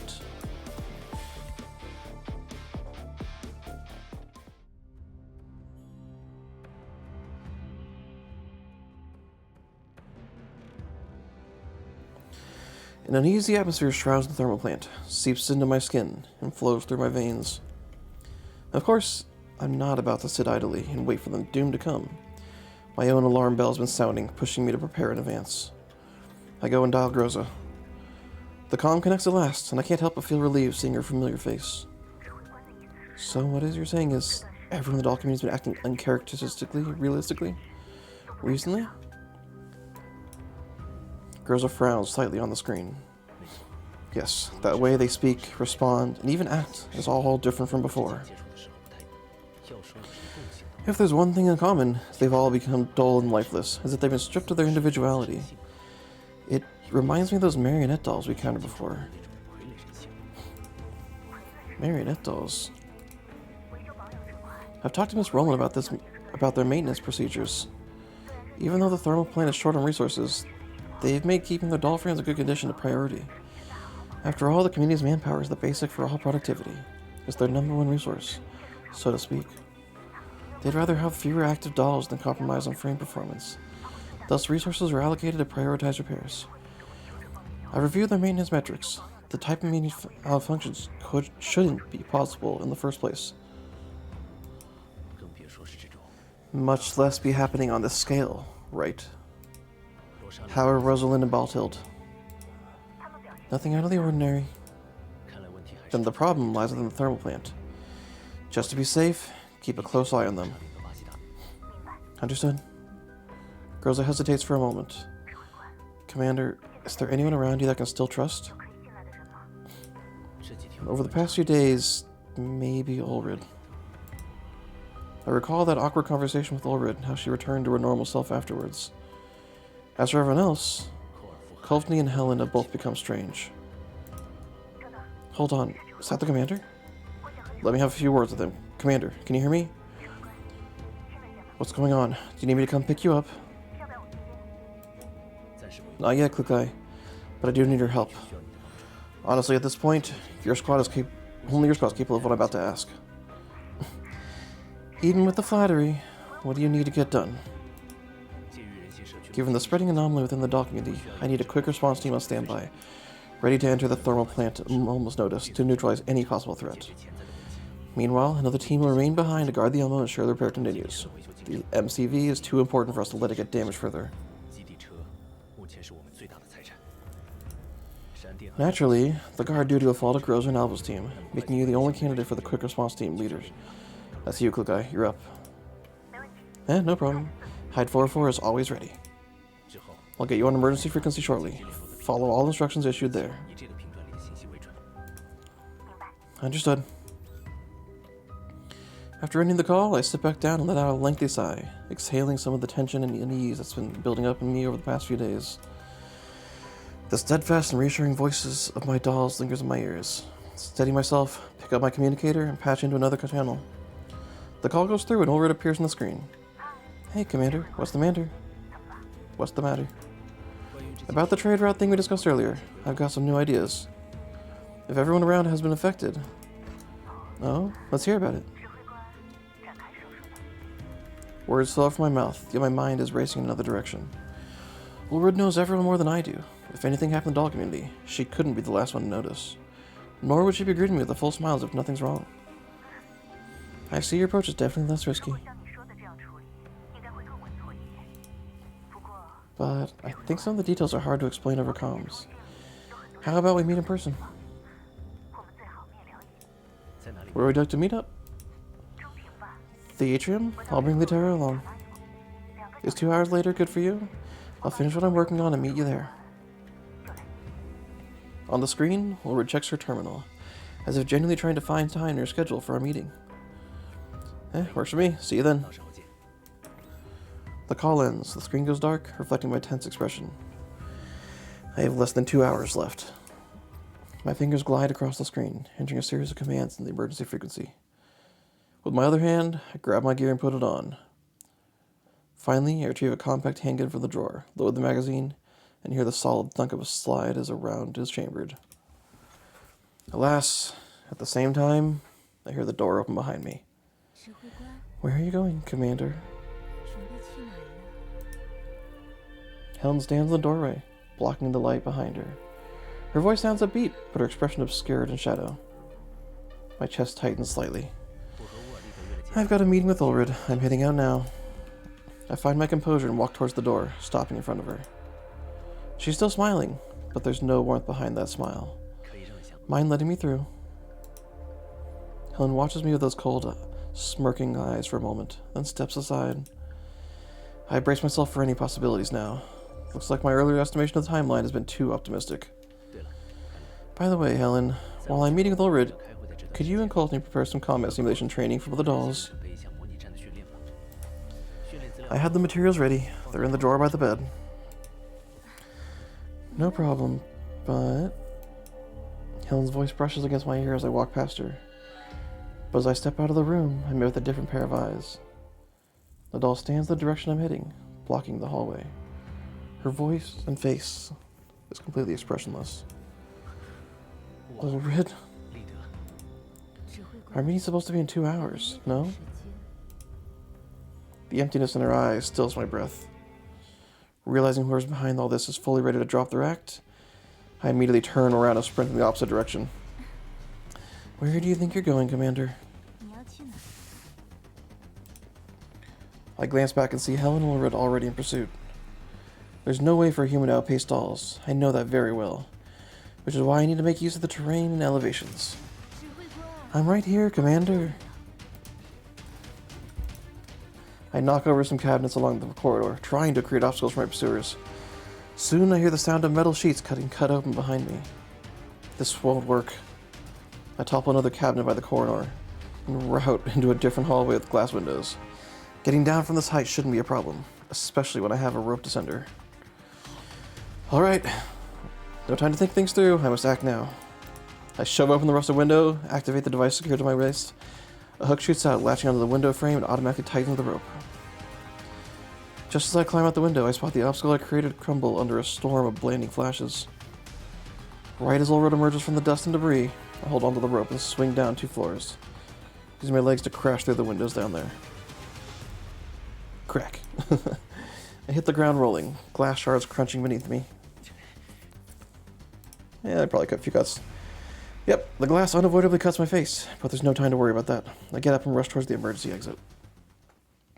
Just as I reach for the doorknob, I stop, realizing the door is already open with a crack, and through it, A dark muzzle is pointed straight at my forehead.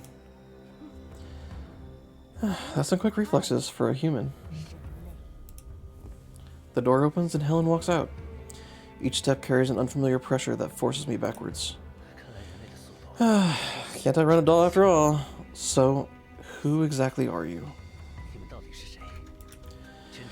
Where's the real Helen, the real Ulrich, and the others? Humans don't get to ask questions, especially you. Helen's pupil contracts slightly, her smile tinged with restrained fury. Have we met before? You seem to really hate me. Hate doesn't even begin to cover it. Because of you, we lost what's most important to us. You will always be our enemy. I don't understand. If you could please explain a little further? It doesn't matter if you don't understand. With Ulrich's blade pressed against my back and Helen closing in, countless thoughts flashed in my head. They don't seem to intend on killing me, rather just capturing me. Considering the disparity in our strength, faking a surrender now is the best course of action. But would my capture be used as a trap to lure in my dolls? Just as Helen's about to restrain me, bullets whistle through the air. She instinctively shuffles back to evade, but the shockwave still makes her stumble. Commander, hold on to me! Don't even think about it. Deshevnia, you're here to save me.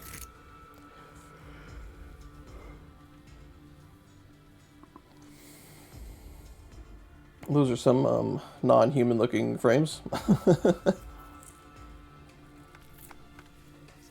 Hold on tight, Commander. I'm gonna step on the gas.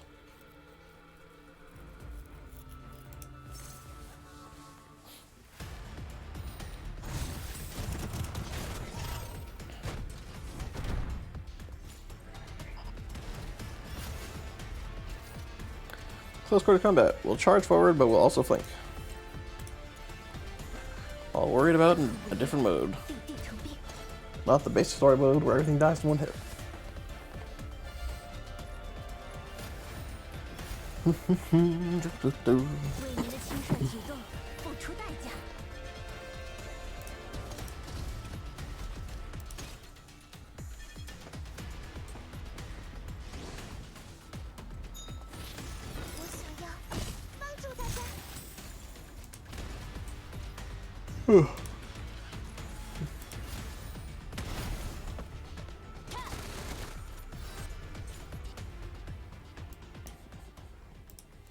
Following Helen's command, more and more dolls in the community gather around and surround us, with many of them being familiar faces.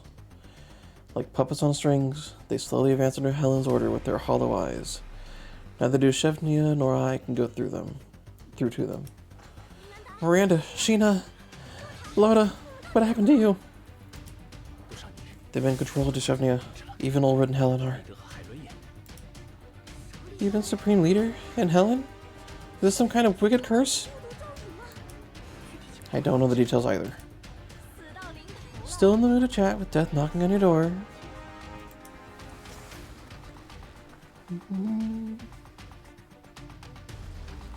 Catching us off guard, Helen suddenly emerges out of nowhere and strikes Deshevnia with her elbow, knocking her to the ground. Deshevnia. I try to reach for her, only to fire a shining blade to stop me in my tracks. So close that I can feel its chilling edge against my throat. Don't move, Commander. How are we supposed to have our meeting later if I accidentally slice your throat? Commander. Deshevnia lifts her head with difficulty, yet that act makes Helen, who's been ignoring her, pause her steps. Deshevnia, you're part of the core fighting strength of the doll community. Aren't you? I heard from Ulrich that you played quite a role in taking down Lamperta. Can't believe I overlooked such a potential threat. Helen says as she walks toward Deshevnia. Across her back, streaks of electro signals flicker and shuttle. Disappearing between her shoulder blades, the strange pattern stirs an ominous feeling within me. Combined with what she just said, is she planning to do the same to Deshevnia? Stay still, human. As if having perceived my realization, Holroyd lifts her blade in warning. But in the very next instant, Helen suddenly freezes as if someone has hit the pause button, before her whole body begins trembling violently. Why now? System rejection! Because the real Helen has been hacking you. Crash. Behind me, Holroyd collapses to her knees, clutching her head, face in pain. Without a command to follow, the rest of the dolls just stand there blankly. Human? Commander?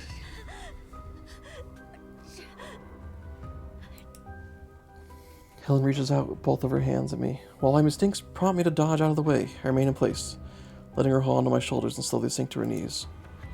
Commander! I'm fine. I reassured Dushevnia, because I can tell this Helen has no intent to harm me. Although her gaze is full of pain, to become more resolved and gentle than before. Commander, I don't have much time. I'll keep this short. Almost all the dolls have been infected by Nixie, including Miss Helen. Nixie? Who's Nixie? Nixie can quickly adapt to any host. She can exist anywhere in the thermal plant, latch onto any machine. The reason everyone looks possessed is because Nixie infected everyone, using makeshift copies of her own neural clouds, and put it into everyone.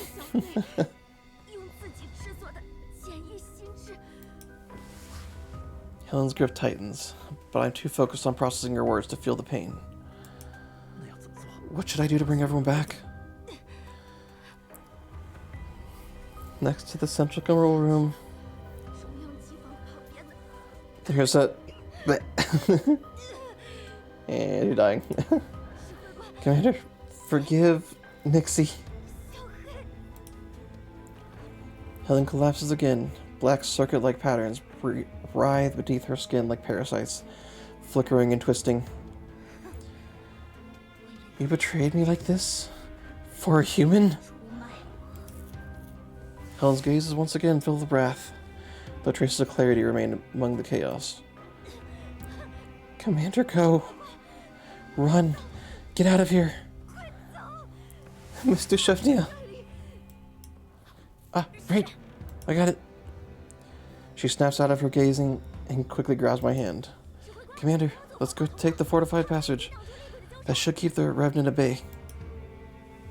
She pulls me up and we rush towards the reinforced emergency corridor. Behind us, Helen encroaches like a broken animatronic. It's clear that she's fighting against the other consciousness inside her body with every step. Commander, get in! Seal! We hurry into the emergency corridor as Dushevnia hits the gate control.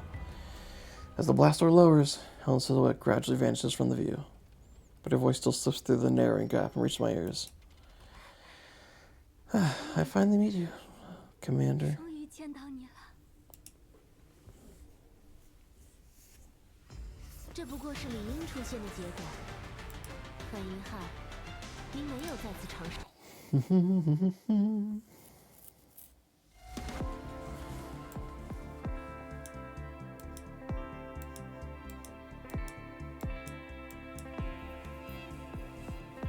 Oh, I have a headache.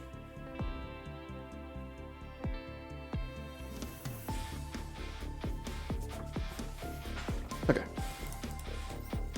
Hidden land. Perhaps the truth is hidden in a place that nobody will ever find it.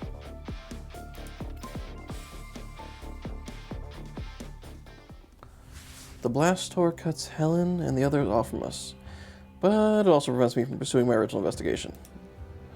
For now, all I can do... we are spread for the time being. But Helen and Supreme Leader... Damn it. Curse it. What shadowy entity is hiding behind it all? You don't have to clue either, Dushevnia. What about Helen? Well, nah, let's just call her Big Helen For, for now. Me?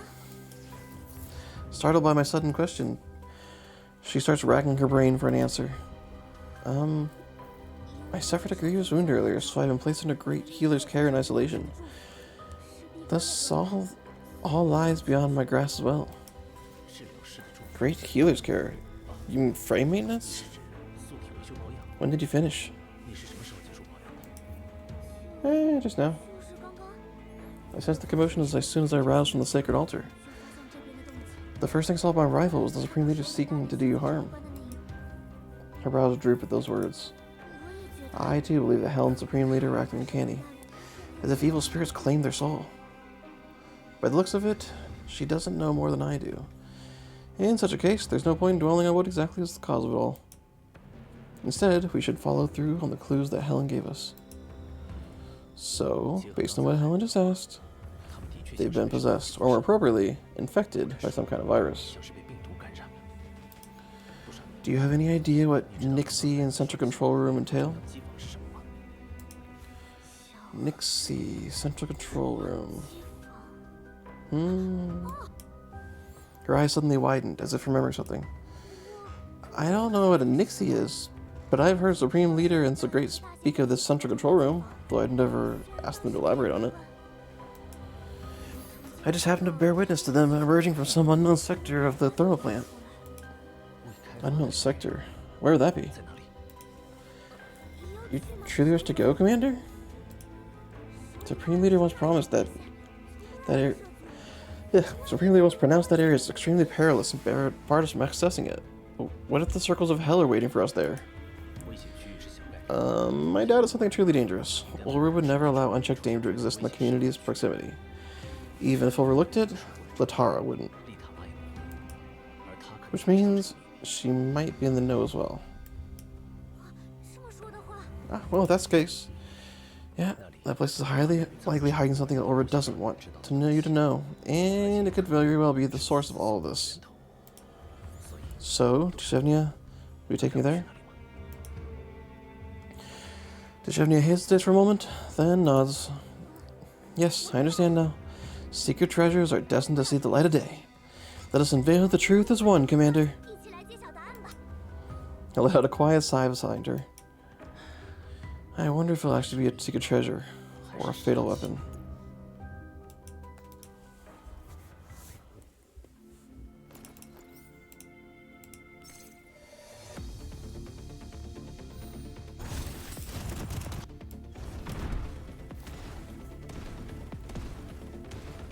Hmm.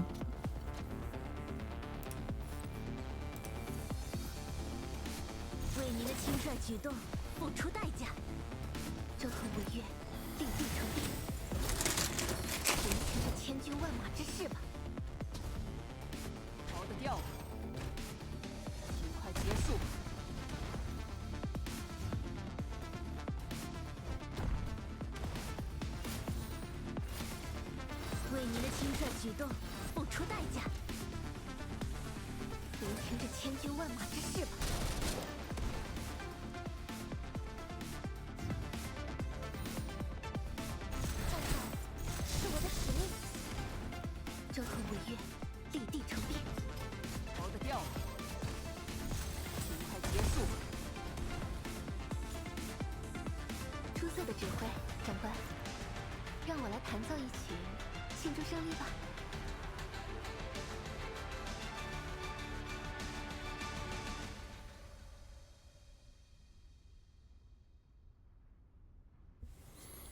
Oh boy.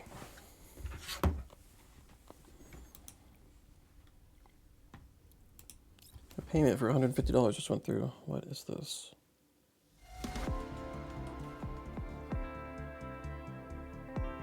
Well, I'll figure that out later. Destruction and rebirth. A cycle of life and death, endlessly alternating. Alternating.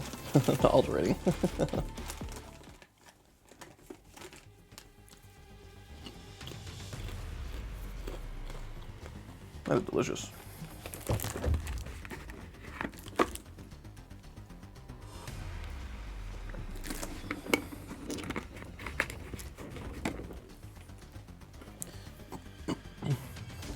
not sure what trap we set off, but a large number of defense automatons burst out and hidden panels on the ceiling and walls. Beams emitted by their laser targeting systems skitter all over us. Bang bang. Deshevnia takes out the machines closing in on us, but they are simply too numerous and she's struggling to deal with all of them.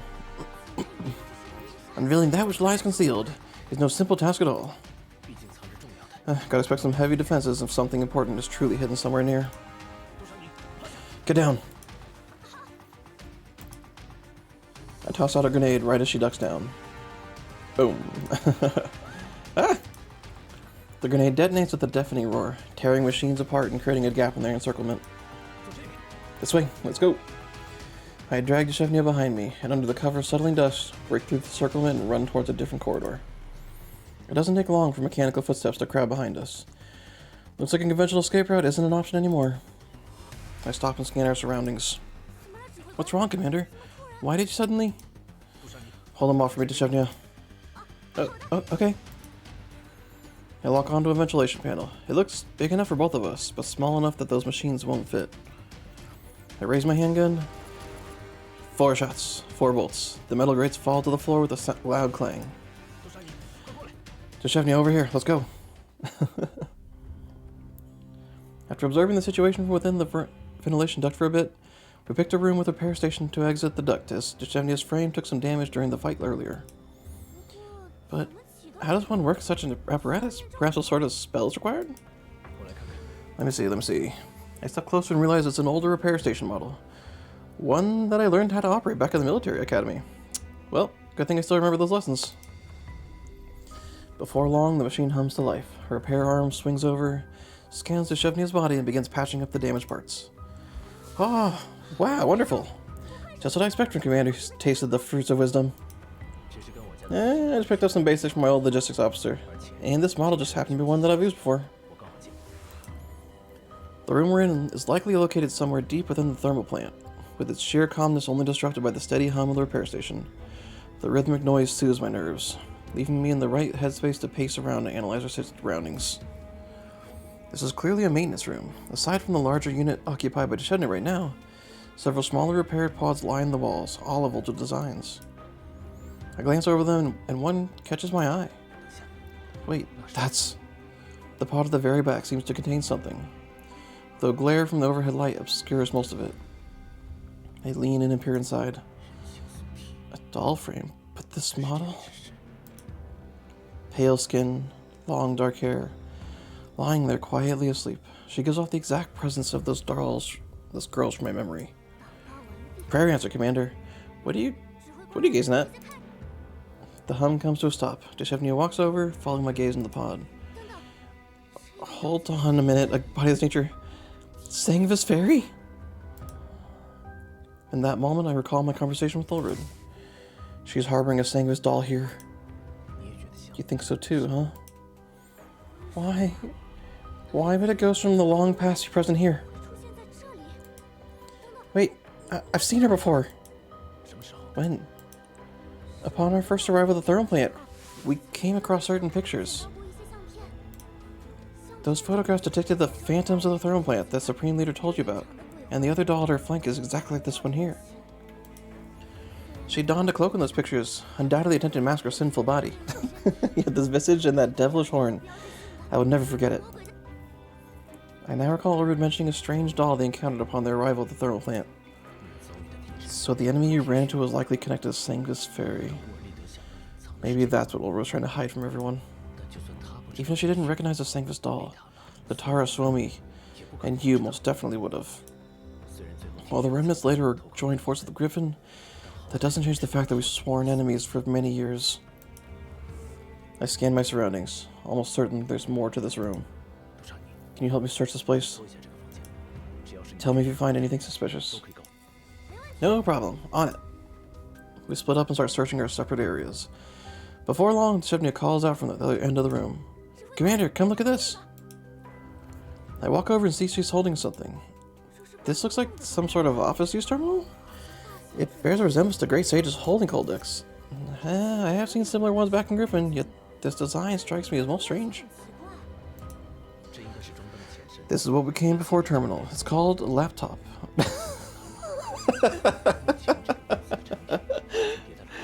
This one is really old, though. Maybe even from 2026. The company that made this has gone through tons of iterations since then. They're basically pre-World War III antiques nowadays. But it shouldn't be that different from the modern terminals. I open the laptop and start using it like a terminal. Let's see, there are a lot of files in here. And these logs? Are these logs? Should their number exceed measure, I may stand as your eyes. You mean plug in and give it a quick scan? Right so! Though not as skilled Helens, if that's all there is need to do, maybe I can help. Sure you can, but I flip the device over. This thing's too old. There's literally no compatible connector for you. Oh, okay. I see. Eh, it's fine, we can just read them manually. Database link establishing success, 2036. So this takes place 40 years ago, 50 years ago? Affiliation, Marley Genomics Research Center. Self-designation, Fetusa. Total archive entries, 36,578. New entries total today, 56. Viruses intercepted, 36. And then archiving success. Total archive entries, new entries today. Viruses intercepted, ending archiving success. 2037, a year later. All daily tasks completed. With assistance from Andy Lee, staff ID CD256, the firewall has been updated to better intercept internal attacks. In the past 2 weeks, number of entries and access frequencies of collapse radiation related files have surged. Recommendation: relocating relating files to the front page to facilitate end user access.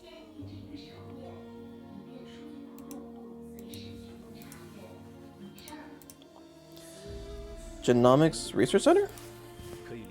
Think of it as a place for storing and compiling genetic data for use in fields such as medicine and bioengineering. And those green fields up above us. I see. This Fetusa was likely an AI introduced to organize data archives. That should be around the same time the autonomous doll technology saw its first boom? Could Fetusa have incorporated an early version of the neural cloud? I know what I said is a highly speculative hypothesis, as there are no shortage of now failed AI models that popped up at the time. Can't see through this heavy mist. Well, let's just keep reading. Stay on the lookout, Shevnia. Things are not looking good. The research center is located near the front line. Many employees have already submitted their resignation notices. Their reaction is understandable, as human life only comes once. That's why I exist, to preserve and safeguard these achievements of mankind. They're the foundation of humanity's future, their pathway towards their ideal haven. I'll remain here until the very end. Okay. So Fetusa was always an AI model, an early model designed to help humanity in bio and genetic engineering. That's why she's so hopeful to help push humanity forward. The log ends here. The next entry jumps to 2063. 30 years later almost. 2046, that's after World War III began. The research center must have been affected. Didn't expect I'd wind up back here one day to dig this laptop up again. It's slightly damaged but not beyond repair. Still works after being powered on. After everything, recording logs on this very device still feels the best. Today's exploration was fruitful. We found an intact server and the data is exactly what we're looking for, even if it doesn't amount to what we used to have. But as humans say, many a little makes a mickle. Many a little makes a mickle. We're already off to a great start compared to when the humans had to start from scratch. Is that a real phrase? I don't think I've heard that before. Many a little makes a mickle. That is a real phrase. A classic Scottish and Northern English proverb that means small incremental accumulations eventually add to a large amount. Super's notes. I would never bother to come here if not for you mentioning that there might be neural cloud related data. A penny saved is a penny earned. That's the equivalent of saying that I know of. Okay. 2063 again. The thermal plant's generator has been repaired. With backup power back on, everything else is so much easier. I have no idea which researcher upheld the plant's blueprints to the database, but bless your soul. We gathered old farm machines, built defensive automatons, and even accidentally got our hands on a doll frame. Nixie couldn't wait to study her neural cloud. Even though it's nearly totaled, it still holds great research value. Nixie said she wants to use that technology to rebuild her faction and rule over humanity. I feel both concerned and reassured by this.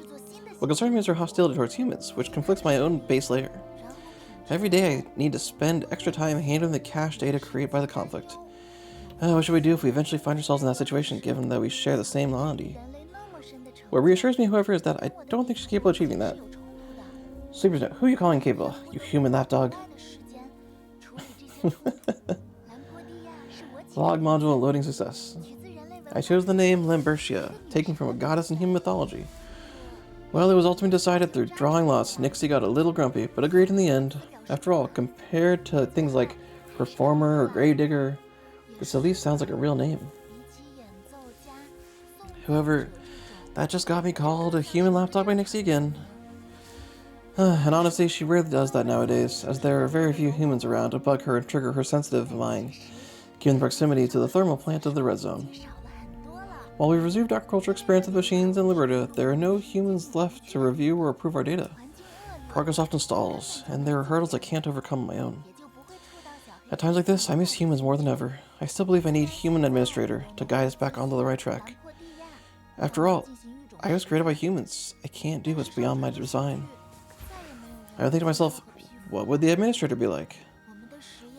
Through meticulous simulations, I've conjured a model with everything about this administrator. Personality, preferences, capabilities, even zodiac sign and voice. What kind of voice will use them to summon thee? I haven't heard a real human in a very, very long time. Yeah, you're looking at 40 years. At least 30 years. Human voices are, by their nature, completely different from a doll synthetic one. That voice will undoubtedly inspire me, give me purpose. I showed the model to Nixie. She didn't like it and deleted it immediately, as if it struck an unpleasant nerve buried in her memory. I do have backup, however. Yeah, you better hide that backup as well. Don't ever let me find it. I hate humans, especially this one.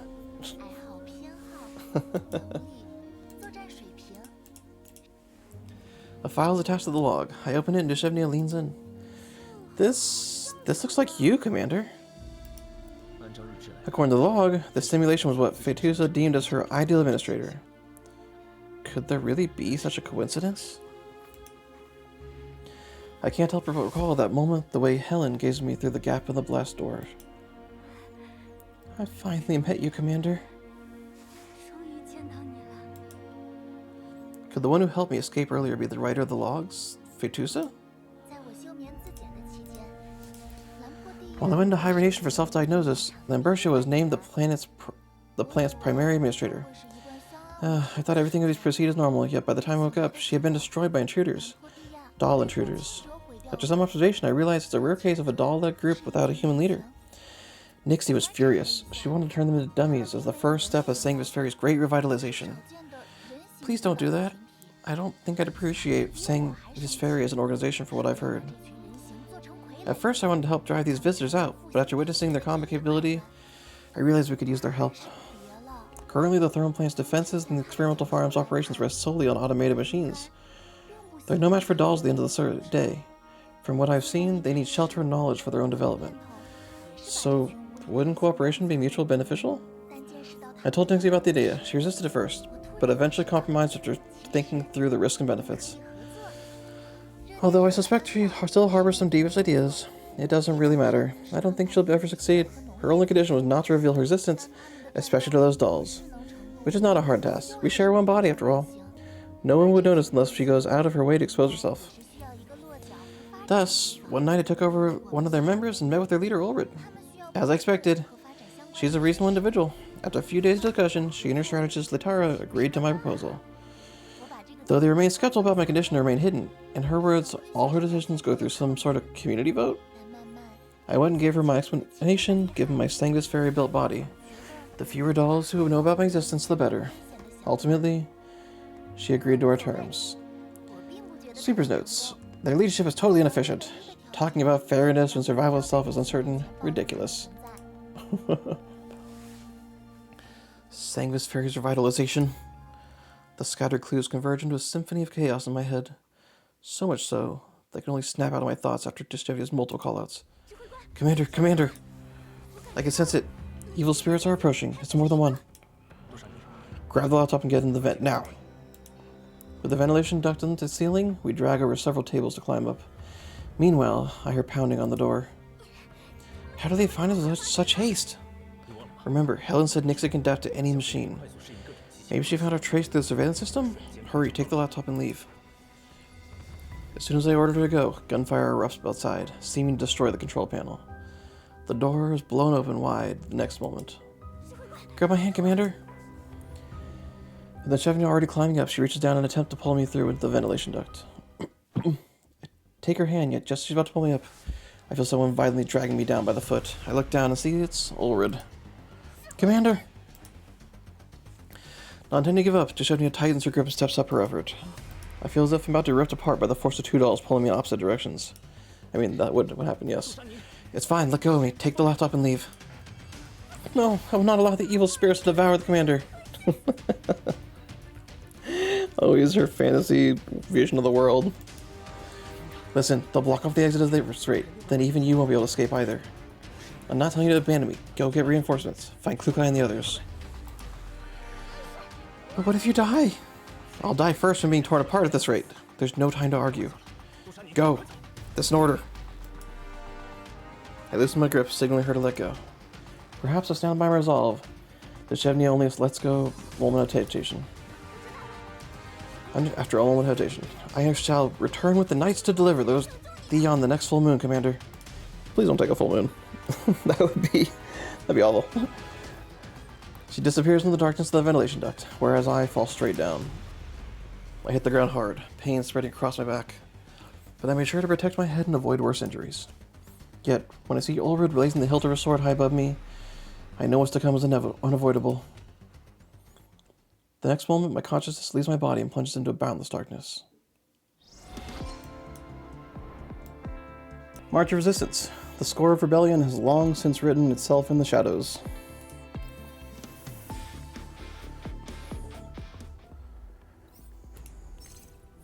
We start with combat, okay.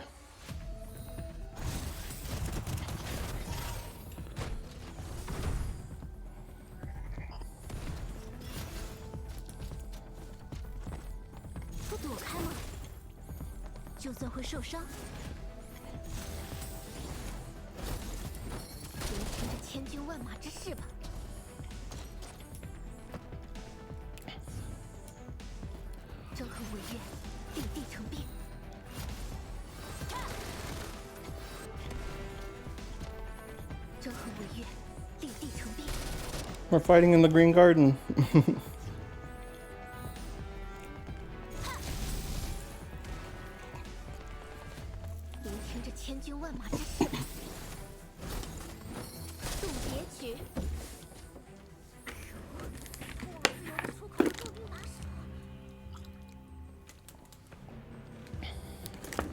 Okay, here we go. Curse it. The path of freedom is so fiercely kept.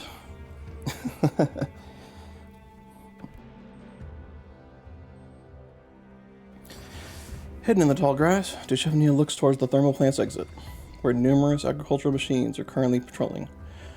They must have received orders from Helen to prevent her from escaping. Perhaps I shall seek a different path. A different path it is. Just as Chevignon ponders what to do, gunfire erupts. The agricultural machines are mowed down by incoming fire, and a group of dolls rushes in. It's the Great Sage! Seeing familiar faces, Chevignon jumps out of her hiding spot and runs towards them. Klukai and the others instinctively raise their weapons, but quickly recognize her. Chevignon? Great Sage, Commander! The Commander! Hey, slow down, please. Hold on, the area's not secured. Let's move first. Okay. Beep beep. Oh, I've heard this music before. Countless pop-up windows appear before Helen. Oh no, she's been given madware to make more money. Countless pop-up windows appear before Helen. Streams of data scroll rapidly across her irises. Whew. After rapidly registering and processing a mountain of data, she now has a clear understanding of the server's structure and its security system. I see. A high-pattern centralized control system. No wonder it felt so familiar. Won't be difficult to crack it either. Just need to get to the run at the top of the food chain. Who's there? Footsteps from behind her interrupt Helen's train of thoughts. She takes a defensive posture, but is surprised when she meets her visitor in the eyes. You? Who's this? No, you're not supposed to be inside the server right now. Is this the good one? If you're here, then who's occupying my body? The figure doesn't respond. She steps closer, looking at the data Helen's pulled up with her head tilted, completely unconcerned by Helen's alerted stance. Impressive! You managed to parse all that in such a short time? At this rate, stopping Nixie's grand plan is only a matter of time. So the one who took over my body is called Nixie? Ah, only I get to call her that. I was wondering, say, if you people capture Nixie, what do you plan to do to her? After confirming the visitor does not intend to attack her, Helen lets her guard down. What do we plan to do? That will depend on the specifics. And by the specifics, I mean the commander's condition. If the commander is safe and sound, we can talk this through. However, if the commander's hurt, then I don't think this will end very nicely. Oh my, your expression suddenly became super scary. I see that you girls really do trust this commander. The commander is our guiding light. Wherever he goes, we will always follow. That's so nice. The girl lowers her head with a soft chuckle, then looks back at Helen. I can't help but feel you're trustworthy. How about coming with me? I can show you more. Things that might help you win this battle. Like how she's friends with her evil alternate personality and still fighting against her though. Win? Sorry, but I've already won. This battle goes far beyond the servers in level 2. More knowledge is never a bad thing, you know. It will only have a more profound and positive impact on the future. With that, the doll extends her hands towards Helen. Come on, let me show you some of Nixie's secrets first. This is gonna be like a tragic, horrible past. I hope I don't read. Oh, by the way, you can call me Fetusa.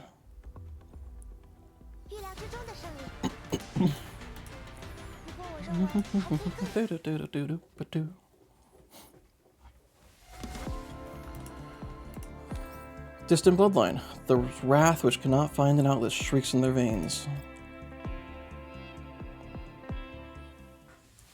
A faint itch runs across my neck, like something soft, silky brushing against it from time to time.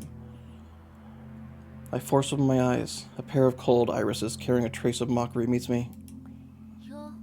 Oh, look who's awake. Not quite. Still sleepy. It's that doll with the hallmarks of Sangus Fairy leaning over me. Her long black hair is what is brushing against my neck. Her closed eyes during the hibernation gave her the illusion of being a harmless doll. But now that they're wide open and standing down my soul, it's really hard to miss the burning hatred in them.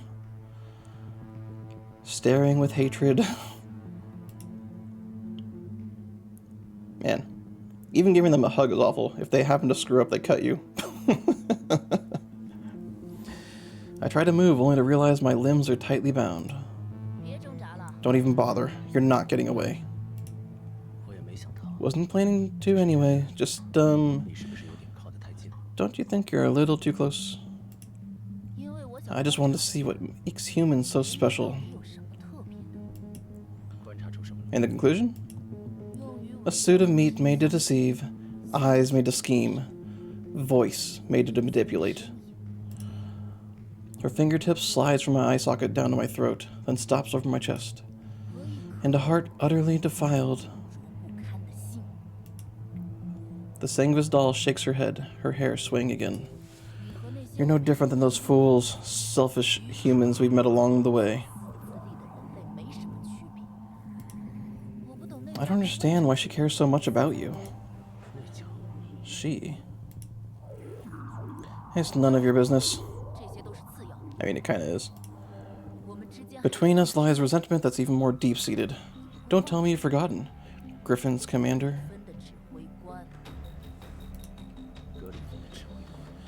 Griffin's commander. Now that's a nostalgic title.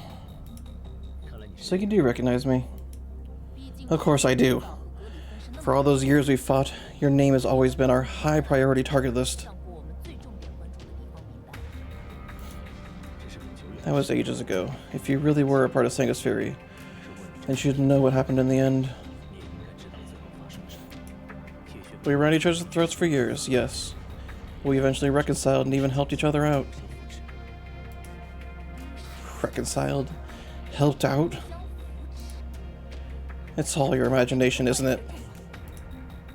She places a hand on my throat and slowly tightens her grip. How pathetic. This human's even started hallucinating. I don't know what you did to Mastermind, or how you made those so-called Ling leaders bow down to Griffin, but your trickery will never fool me. And I will make you pay for what you've done. Her fingers suddenly clench down, choking out my throat. Wait, just a second. So her scorn towards me stems from Elisa's disappearance. I shake my head, trying to ease the pressure, but a doll's grip is firm like industrial claws. I understand how you feel. Losing someone you admire is hard to deal with. But Elisa's fate was not my doing. Back then, she chose to head to Nirvana herself. If anything, she's the one who abandoned you. For a moment, the girl freezes. The pressure in my throat loosens as I gasp for air. Lies akin. What Nirvana? Do you take me for some toaster fresh off the production line? In all these years I've been with her, we have seen plenty of humans just like you. People who exploited us. People who used us. People who saw us as stepping stones.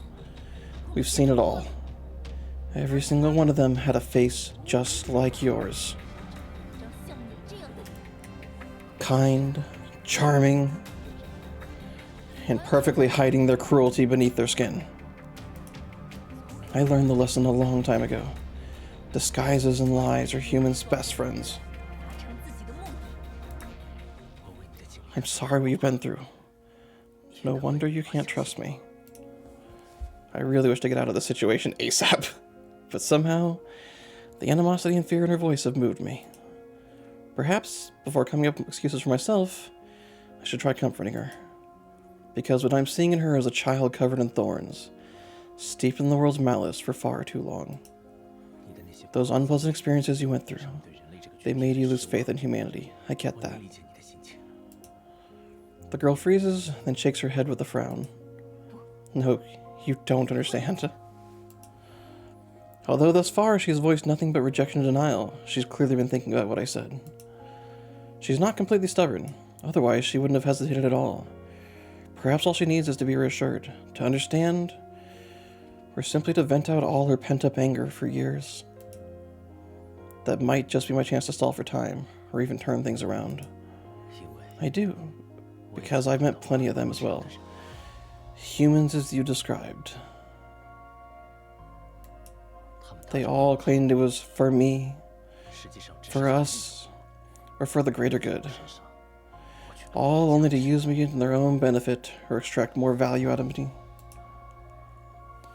Fragments of the past flash through my mind. That's why you need your own faction. While the passion and conviction that belong to those memories have long faded, they stand clear, unwavering, reminding me of those sentiments that I ought not to forget. But I've also met those who genuinely care about me. Not just humans, but dolls too. I used to think this world was utterly hopeless. Yet whenever I'm reminded of them, I find the strength and courage to keep moving forward. At the very least, I want them to live in a better tomorrow. They're his kids, his closest friends and comrades, And maybe one's a lover somewhere, Kalina. Look at those empty words. The girl's hand moves to her waist side. A blinding glare. She draws her sharp blade and raises it high, its edge cast right at me. I truly believe what I just said. So what? That doesn't make us any less different. I don't care what you believe in. And that doesn't prove you have no ambitions to take over the doll community. I do have ambitions, but it's never been about taking over the doll community for myself. Instead, it's about mutual respect, support, and growth. If you insist on calling that a devious ambition, then go ahead. But I believe that you and I, we do share the same sentiment. We do. If not, then why is my head still attached to my neck? I look at the blade. Its trembling motion betrays its wielder's conviction. She closes her eyes as trying to shut down my words with silent contempt. She must have realized that anything she reveals now about her thoughts will only give me more to analyze. Because if I really kill you, she'll be sad. And her again? She may be a human lapdog, but we've been each other's other half for so many years. If it weren't for her, I'd be lost to time by now, just like all the other Sangvis dolls. She haphazardly shifts the focus to someone not present, as if trying to distract me from her real thoughts. But even so, I can tell just how important that person is to her. Maybe it's not all to conceal her emotions. Maybe that person really is her weakness and someone she deeply cares about. I do not want to turn her against me, so I suppose I could spare your life. You're kinder than you think, Sweeper. Or should I call you Nixie? How do you pronounce that?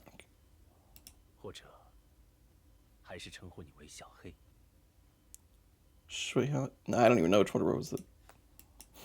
Shut up. That's not a name you get to use. The blade plunges into the repair station behind me, mere centimeters away from my neck. I've met with Sweeper's furious gaze. You read our logs? Hey, calm down. I don't need to tell me that. I am calm. I know. Let's just life off your tongue off. That way you won't be able to spend lies that can manipulate if you choose to. She pulls out the blade and reaches for my mouth with her other hand, trying to pry it open. Right at the same time, the room door is blown open by heavy firepower, and familiar silhouettes emerge from the dust and smoke. Her front chest thing is ridiculous still. My dolls rush in with weapons drawn, and even Helen among them. A moment of eye contact is enough for me to know she's back to normal. Click-Eye, on the other hand, erupts into fury as she gets a clear view of the scene. Get off the commander, now! God damn it.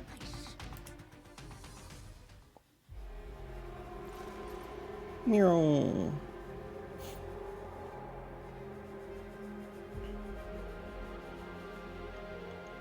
We got our ninja-looking farmer dudes wearing their hats because they're underground.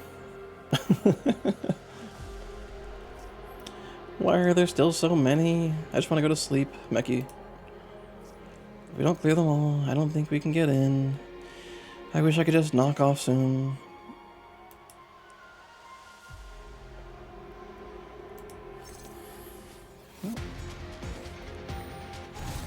The back image is pretty cool.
The infected dolls and agricultural machines from Sweeper's defensive line effectively slowed down the doll squad. Driving back the infected dolls has proven to be a challenging task. Given that they are all companions and friends of ours, the squad needs to minimize harm to their frames and avoid damaging critical components, which complicates Klukai and others' rescue effort. Damn it!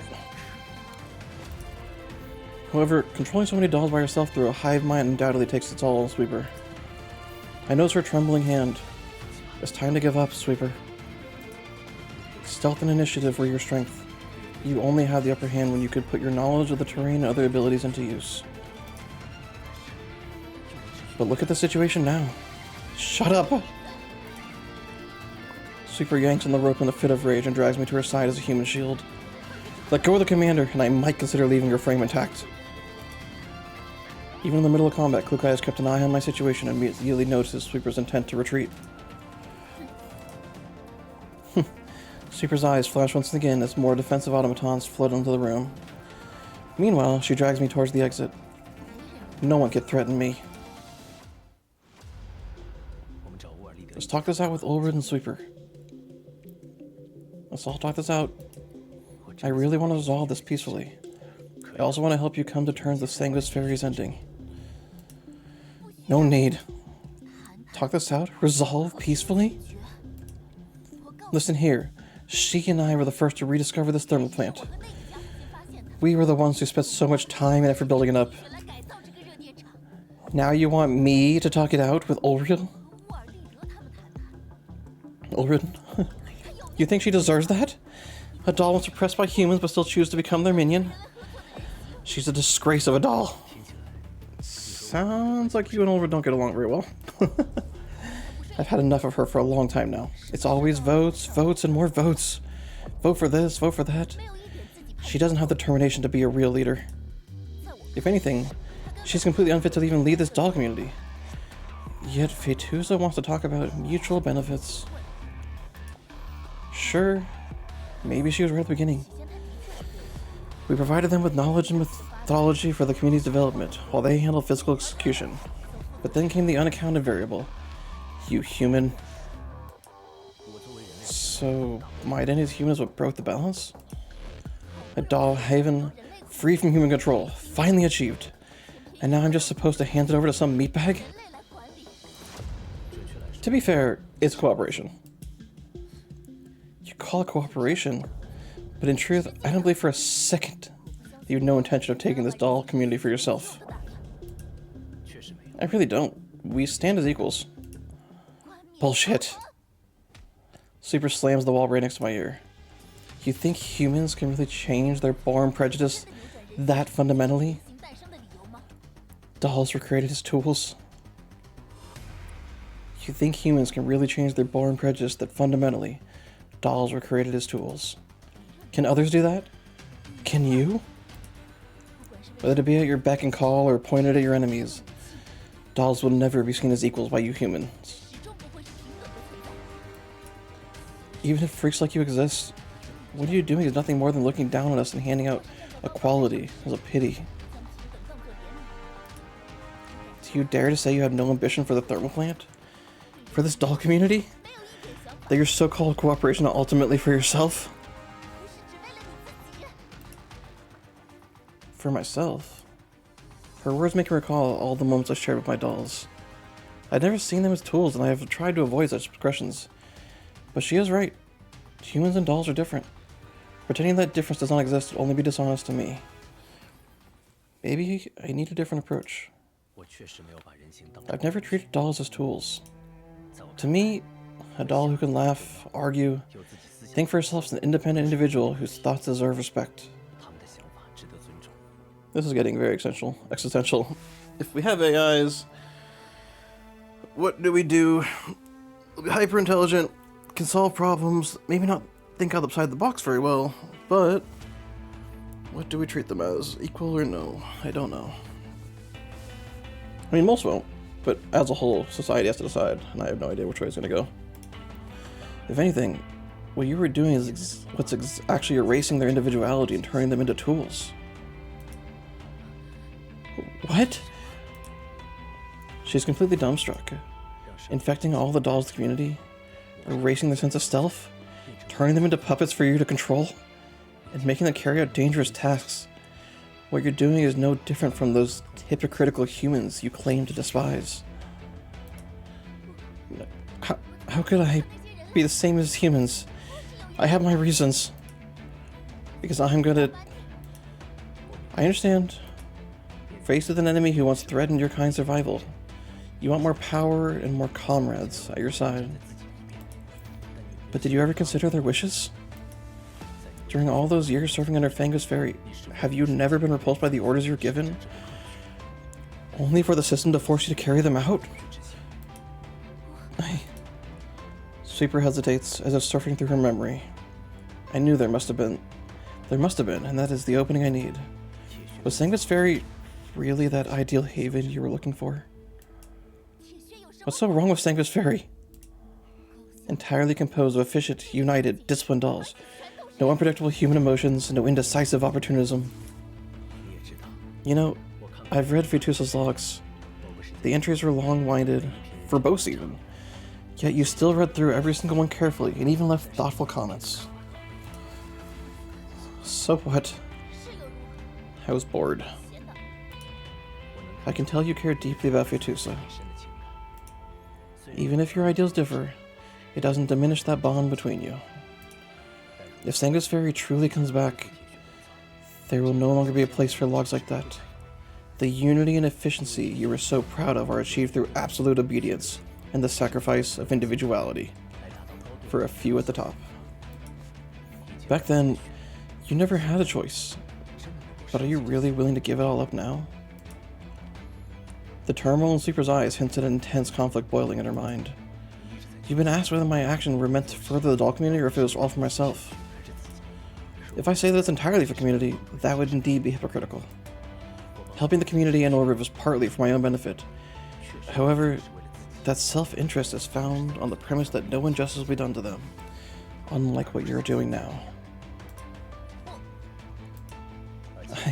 Besides, mindless oppression and exploitation will only breed hatred. Hatred leads to mutual destruction and the dark side. If we want to head into the future, cooperation is the only way forward. After all that we've been through. From her expression, I know I got it right. The difference between Nixie's and Fetusa's views on what an ideal haven should be was a recurring topic in the logs. Combining that with Sweeper's dissatisfaction with Lurid, it became clear what she intends to do, to turn the doll community into the foundation for Fangus Ferry's survival. Wait, I remember the log also said Fetusa... Fetusa! Sweeper startled by my sudden exclamation. What's wrong with you? Shouting her name like that. Fetusa! I'm certain it was in the logs. I haven't heard a real human in a very, very long time. Human voices are, by their nature, completely different from a doll synthetic one. That voice will undoubtedly inspire me and give me purpose. Regardless of the outcome, it's worth giving it a try. Shut up, I've already locked her inside the server. There's no way that she... Just as she's speaking, Sweeper's expression twists in disbelief as she clutches her head and collapses to her knees. Go back. Go back. Don't get in my way. Not now. Fetusa, is that you? No. Sweeper's body gradually stills. I walk up to the kneeling doll and crouch down. If not for my hands still being tied, I'd very much like to hold her shoulders. Commander? The moment she lifts her head, I know for a fact that it's Fetusa. The hostility in her gaze has faded, replaced by a weathered gentleness. At last, I finally met you. How long could you keep this up? Not for long. My neurocloud is locked inside the server of the central control room. Only fragments of my consciousness remain within this body. Commander, that Miss Hellinger is truly remarkable. She's been helping me this whole time. Listen, Fetusa, I've read your logs. I'm on board with most of your ideas for an ideal haven, and I admire the effort you've planned in realizing it.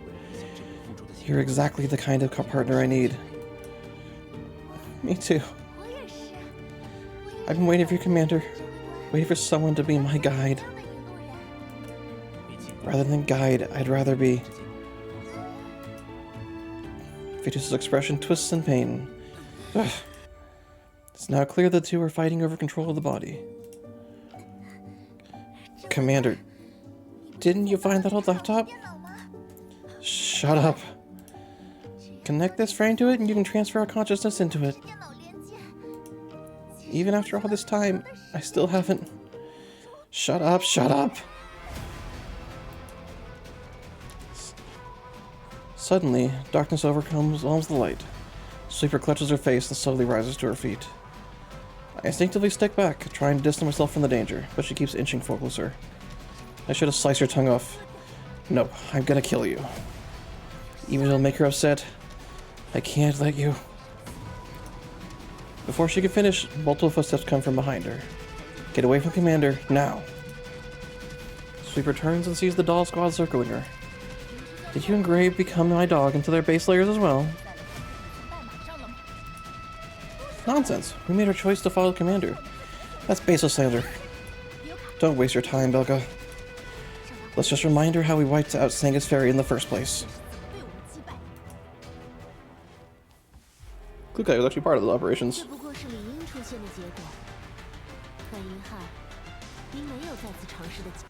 You got like 1 or 2 left, I think.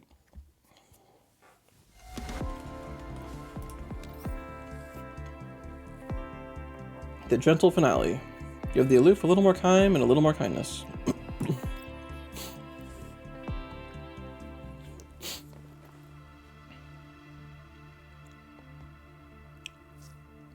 Stop struggling. Stop resisting. Just let me handle it. Stop getting in my way.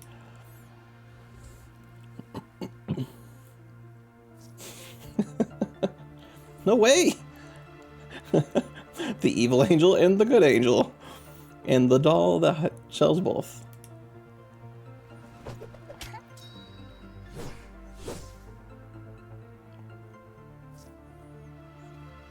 I can't just sit back and watch you do the wrong thing.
Sweeper collapses to the ground, but it's clear that Klukai and the others did hold back. I mean, she is a first-gen doll, basically.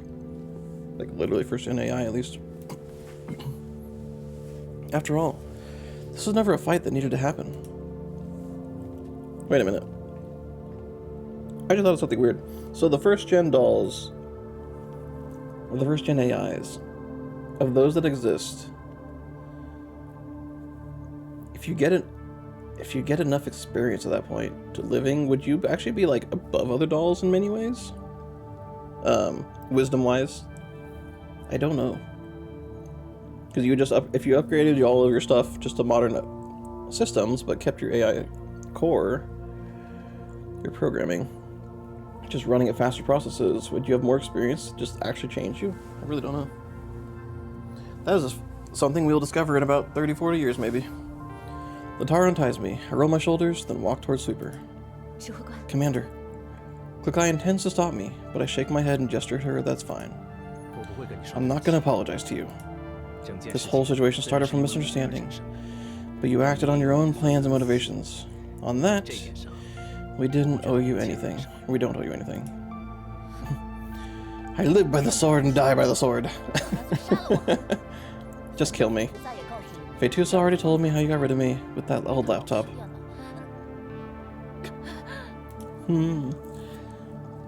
Is that you, Fetusa? The shift in expression makes it easy to tell which one of the two is in control of the body at the moment.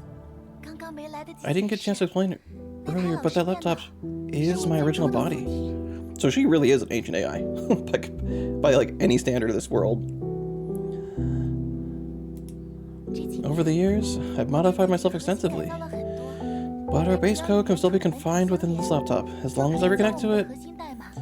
As for all the other dolls infected by Nixie, Miss Helen can help decouple the corrupted data. The merge didn't happen not too long ago. We still have time to reverse the effects. Can't you wait until I'm dead before explaining all that? You're right. Sanguis Fairy is no more. Trying to restart on my own is just wishful thinking. Mastermind is gone anyways. Even with this many infected dolls, I still can't amount to a fraction of what she's achieved. The super AI. Nixie, let me finish. Once we've been contained, I'll transfer the administrative rights to the central control to Miss Helen. Turns out, getting yourself locked inside the central server by Nixie was entirely intentional. With her cyber warfare capabilities, she could have easily broken out at any moment. Yet she chose to stay and investigate the source of the crisis. That act demands a lot of foresight. She is a loyal commander and certainly capable of keeping the thermal plant and genetic database operational. I don't think I can do a better job at administering the place than you. Besides, my place is with the commander. Wait, what do you mean once we've been contained? You want to be locked inside that old laptop with me? Are you crazy? No. What are you even doing? You've just given away everything we had and now you're acting all nice? I just don't get you at times. You could have just asked that Miss Helen or whatever to separate our consciousness and leave me die alone. Nixie, my base layer has always been to prioritize humanity's interests. That has never and will never change. I want to leave the commander with the best possible outcome, as I believe he is someone who can carry on our dream of an ideal haven. That was the mission I was given since my birth. If I can help in fulfilling it, I'll feel truly happy. Call me a slave without freedom or humanity's lapdog, but that's just how things are. You can't change who I am, just like I can't change who you are. But, as you said, we spent so many long and difficult days being each other's other half. So whether it's in a doll frame or in a loud laptop, I don't want to be separated from you. Fetusa pauses. Honestly, our neural clouds have been fused for so long, even if we try to separate them, the result won't be very clean. Parts of me have already been permanently changed by you. And I'm sure that goes for you too. Otherwise, you wouldn't have just threatened the commander. You would have already killed him. Sweeper doesn't respond. Sweeper, I know you hold deep prejudice against me. That's understandable, since you've been on different sides all this time. I know you're simply denying what you claim to me won't convince you. For one, it's in your nature to see me as an enemy due to Alyssa's misunderstanding. We've never spent time together either. So you can't know whether I'm sincere or just putting up a facade like all the other humans. Who the hell wants to spend time with you? Of course, I'm not forcing you. I want to cooperate with the doll community, with Ulrid, with all of you. Of course, I'll all be always voluntary. I did not overlook the fact that you were the first to settle this thermal plant, nor that your effort was what turned it into a sanctuary for dolls. At the end of the day, to the doll community, I'm just a passerby. I'm interested in cooperation because I believe it could open the doll community to a brighter future, while also benefiting me in the process. I've wandered the contamination zones as much as you two before, and after everything I've been through, one thing was clear to me. I want to take fate into my own hands now. If my dreams are at odds with others, then I'll create a place where they can exist. In the sense of creating our own ideal haven, I think we're actually on the same wavelength. But if disagreements arise, or if presence makes things difficult for you, I'll step away. Simple as that. Sleeper remains silent. It's unclear whether she's resisting or still processing what I said. Nixie, why not try placing a little trust? Not in the commander, but in me. Let's see what's waiting for us on a different path together, okay? If building an ideal haven means bending other dolls to our will, rewriting their base layers, turning them into nothing but glorified puppets, then I reckon that approach is already outdated.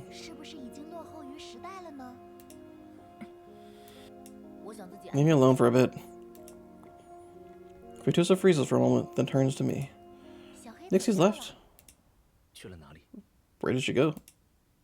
The central server. Whenever she's upset, she moves a part of herself there. Vitusa chuckles as if recalling something amusing. Though I can still sense what she's doing, I'll pretend to give her some space. Commander, please give us some time. Nixie's smart. She'll figure out what she really wants. Sweeper really is. Helen speaks up from the side. When I was in the central server, I reviewed Sweeper's logs with Vitusa. Her place in St. Viserius was unique. She was an experimental doll. And despite being a lower rank in their hive mind, she retained the capability for independent thinking. Because of her status as an experimental unit, she rarely saw combat and likely never killed anyone. Maybe she was never a good fit for Senka's fairies to begin with, but the constant conditioning made her overlook that. See? I told you, Nixie's a good girl. While she keeps saying that she hates humans, she's never done anything inexcusable. Maybe just one or two broken bones. Definitely good girl material. Also, Commander. Helen winks at me. Wink. While I was helping to couple the infected doll's neuro, I moved all of them into layer 2. Your speech earlier was so inspiring, I accidentally patched my audio input to level 2. Ta-da! Since when exactly? Not sure. Probably around the part where you talked about your altruistic ambition. I'm certain any doll who had doubts about you before has now been completely won over. I glanced at Helen's mischievous smile and shrugged helplessly. It'd be best if we could reach a successful agreement at this point.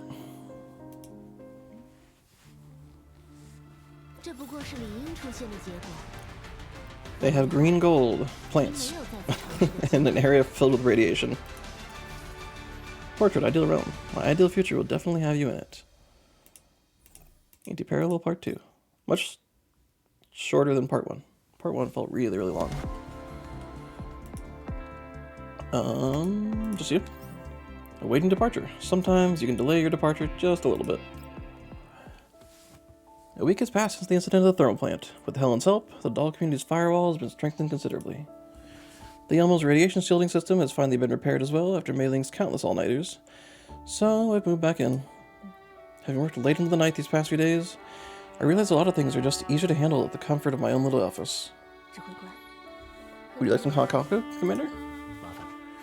Definitely, I would like that too.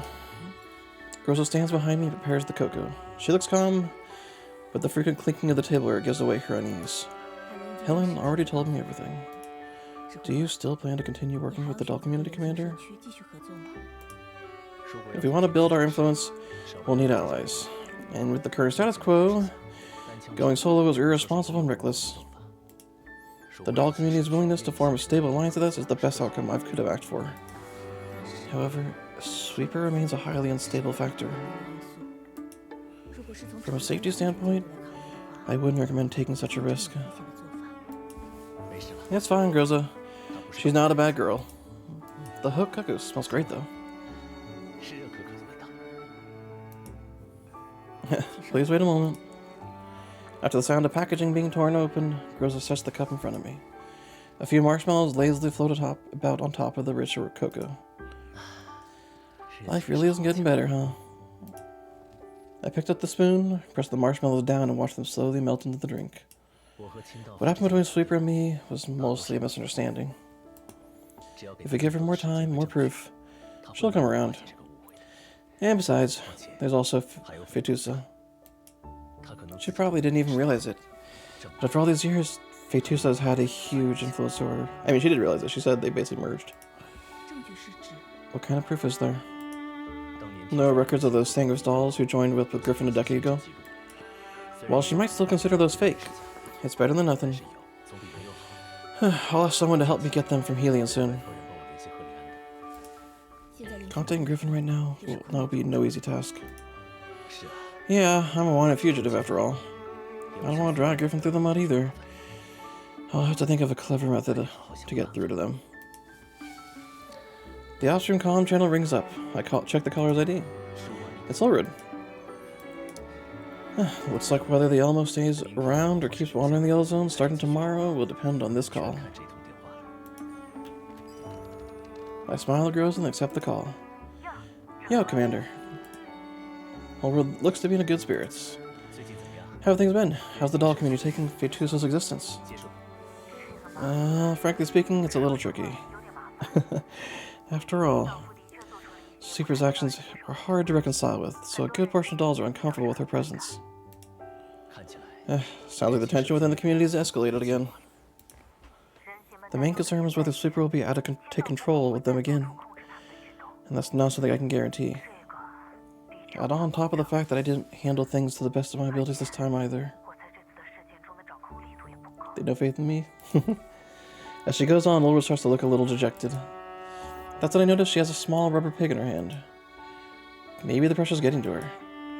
But, thanks to Miss Helen's broadcasting conversation with Sweeper at the end, despite still being reluctant about the latter's abilities, most dolls do acknowledge that Fetusa and Sweeper are important for our future. That lines up with what Fetusa is thinking. She also believes that a thermal plant can't be sustained with just the two of them. So our solution for now is to quarantine them in their main domain, the central control room, separate from the rest of the plant. Miss Helena also helped upgrade the firewall. There's no better way to go about this, or rather other than gradually resolving our differences. Because individuals aren't easy to cross. Exactly. There's also good news. Most of the dolls are now willing to work with you, Commander. They all felt your ambition and your goodwill. Ulrud quits squeezing her rubber pig and gives me a wink. Alright then, shall we continue discussing our plan for the future? That's exactly what I was thinking. I go over more and more details with Ulrud through the call as the conversation keeps picking up momentum. I only realize how late it's gotten after Groza reminds me that the sky outside has turned dark. I end the call after setting a time to meet in person. A fresh cup of hot chocolate has been placed beside me again. I take a sip, its flavor rich and smooth, all the more comforting. When was the last time I felt the sense of security? I can't even remember.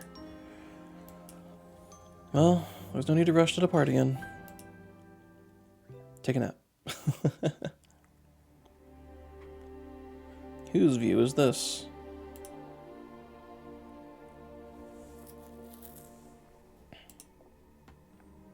The sound of high heels striking the floor echoes from outside the room. The sharp, out-of-place sound interrupts the man staring intently at the screen, though he seems to be in good mood judging by the satisfied look on his face. Zelzma has finally taken action. Compared to what he's been through before, this is nothing more than a footnote. But that familiar commander's return is most definitely something to look forward to. The visitor walks up to him and quietly waits for his orders. This Groza? Fortunately, after a patient wait, she finally receives the answer she's been hoping for. After bidding farewell, she turns to leave. Only after fully stepping out of the room does she reveal a satisfied smile.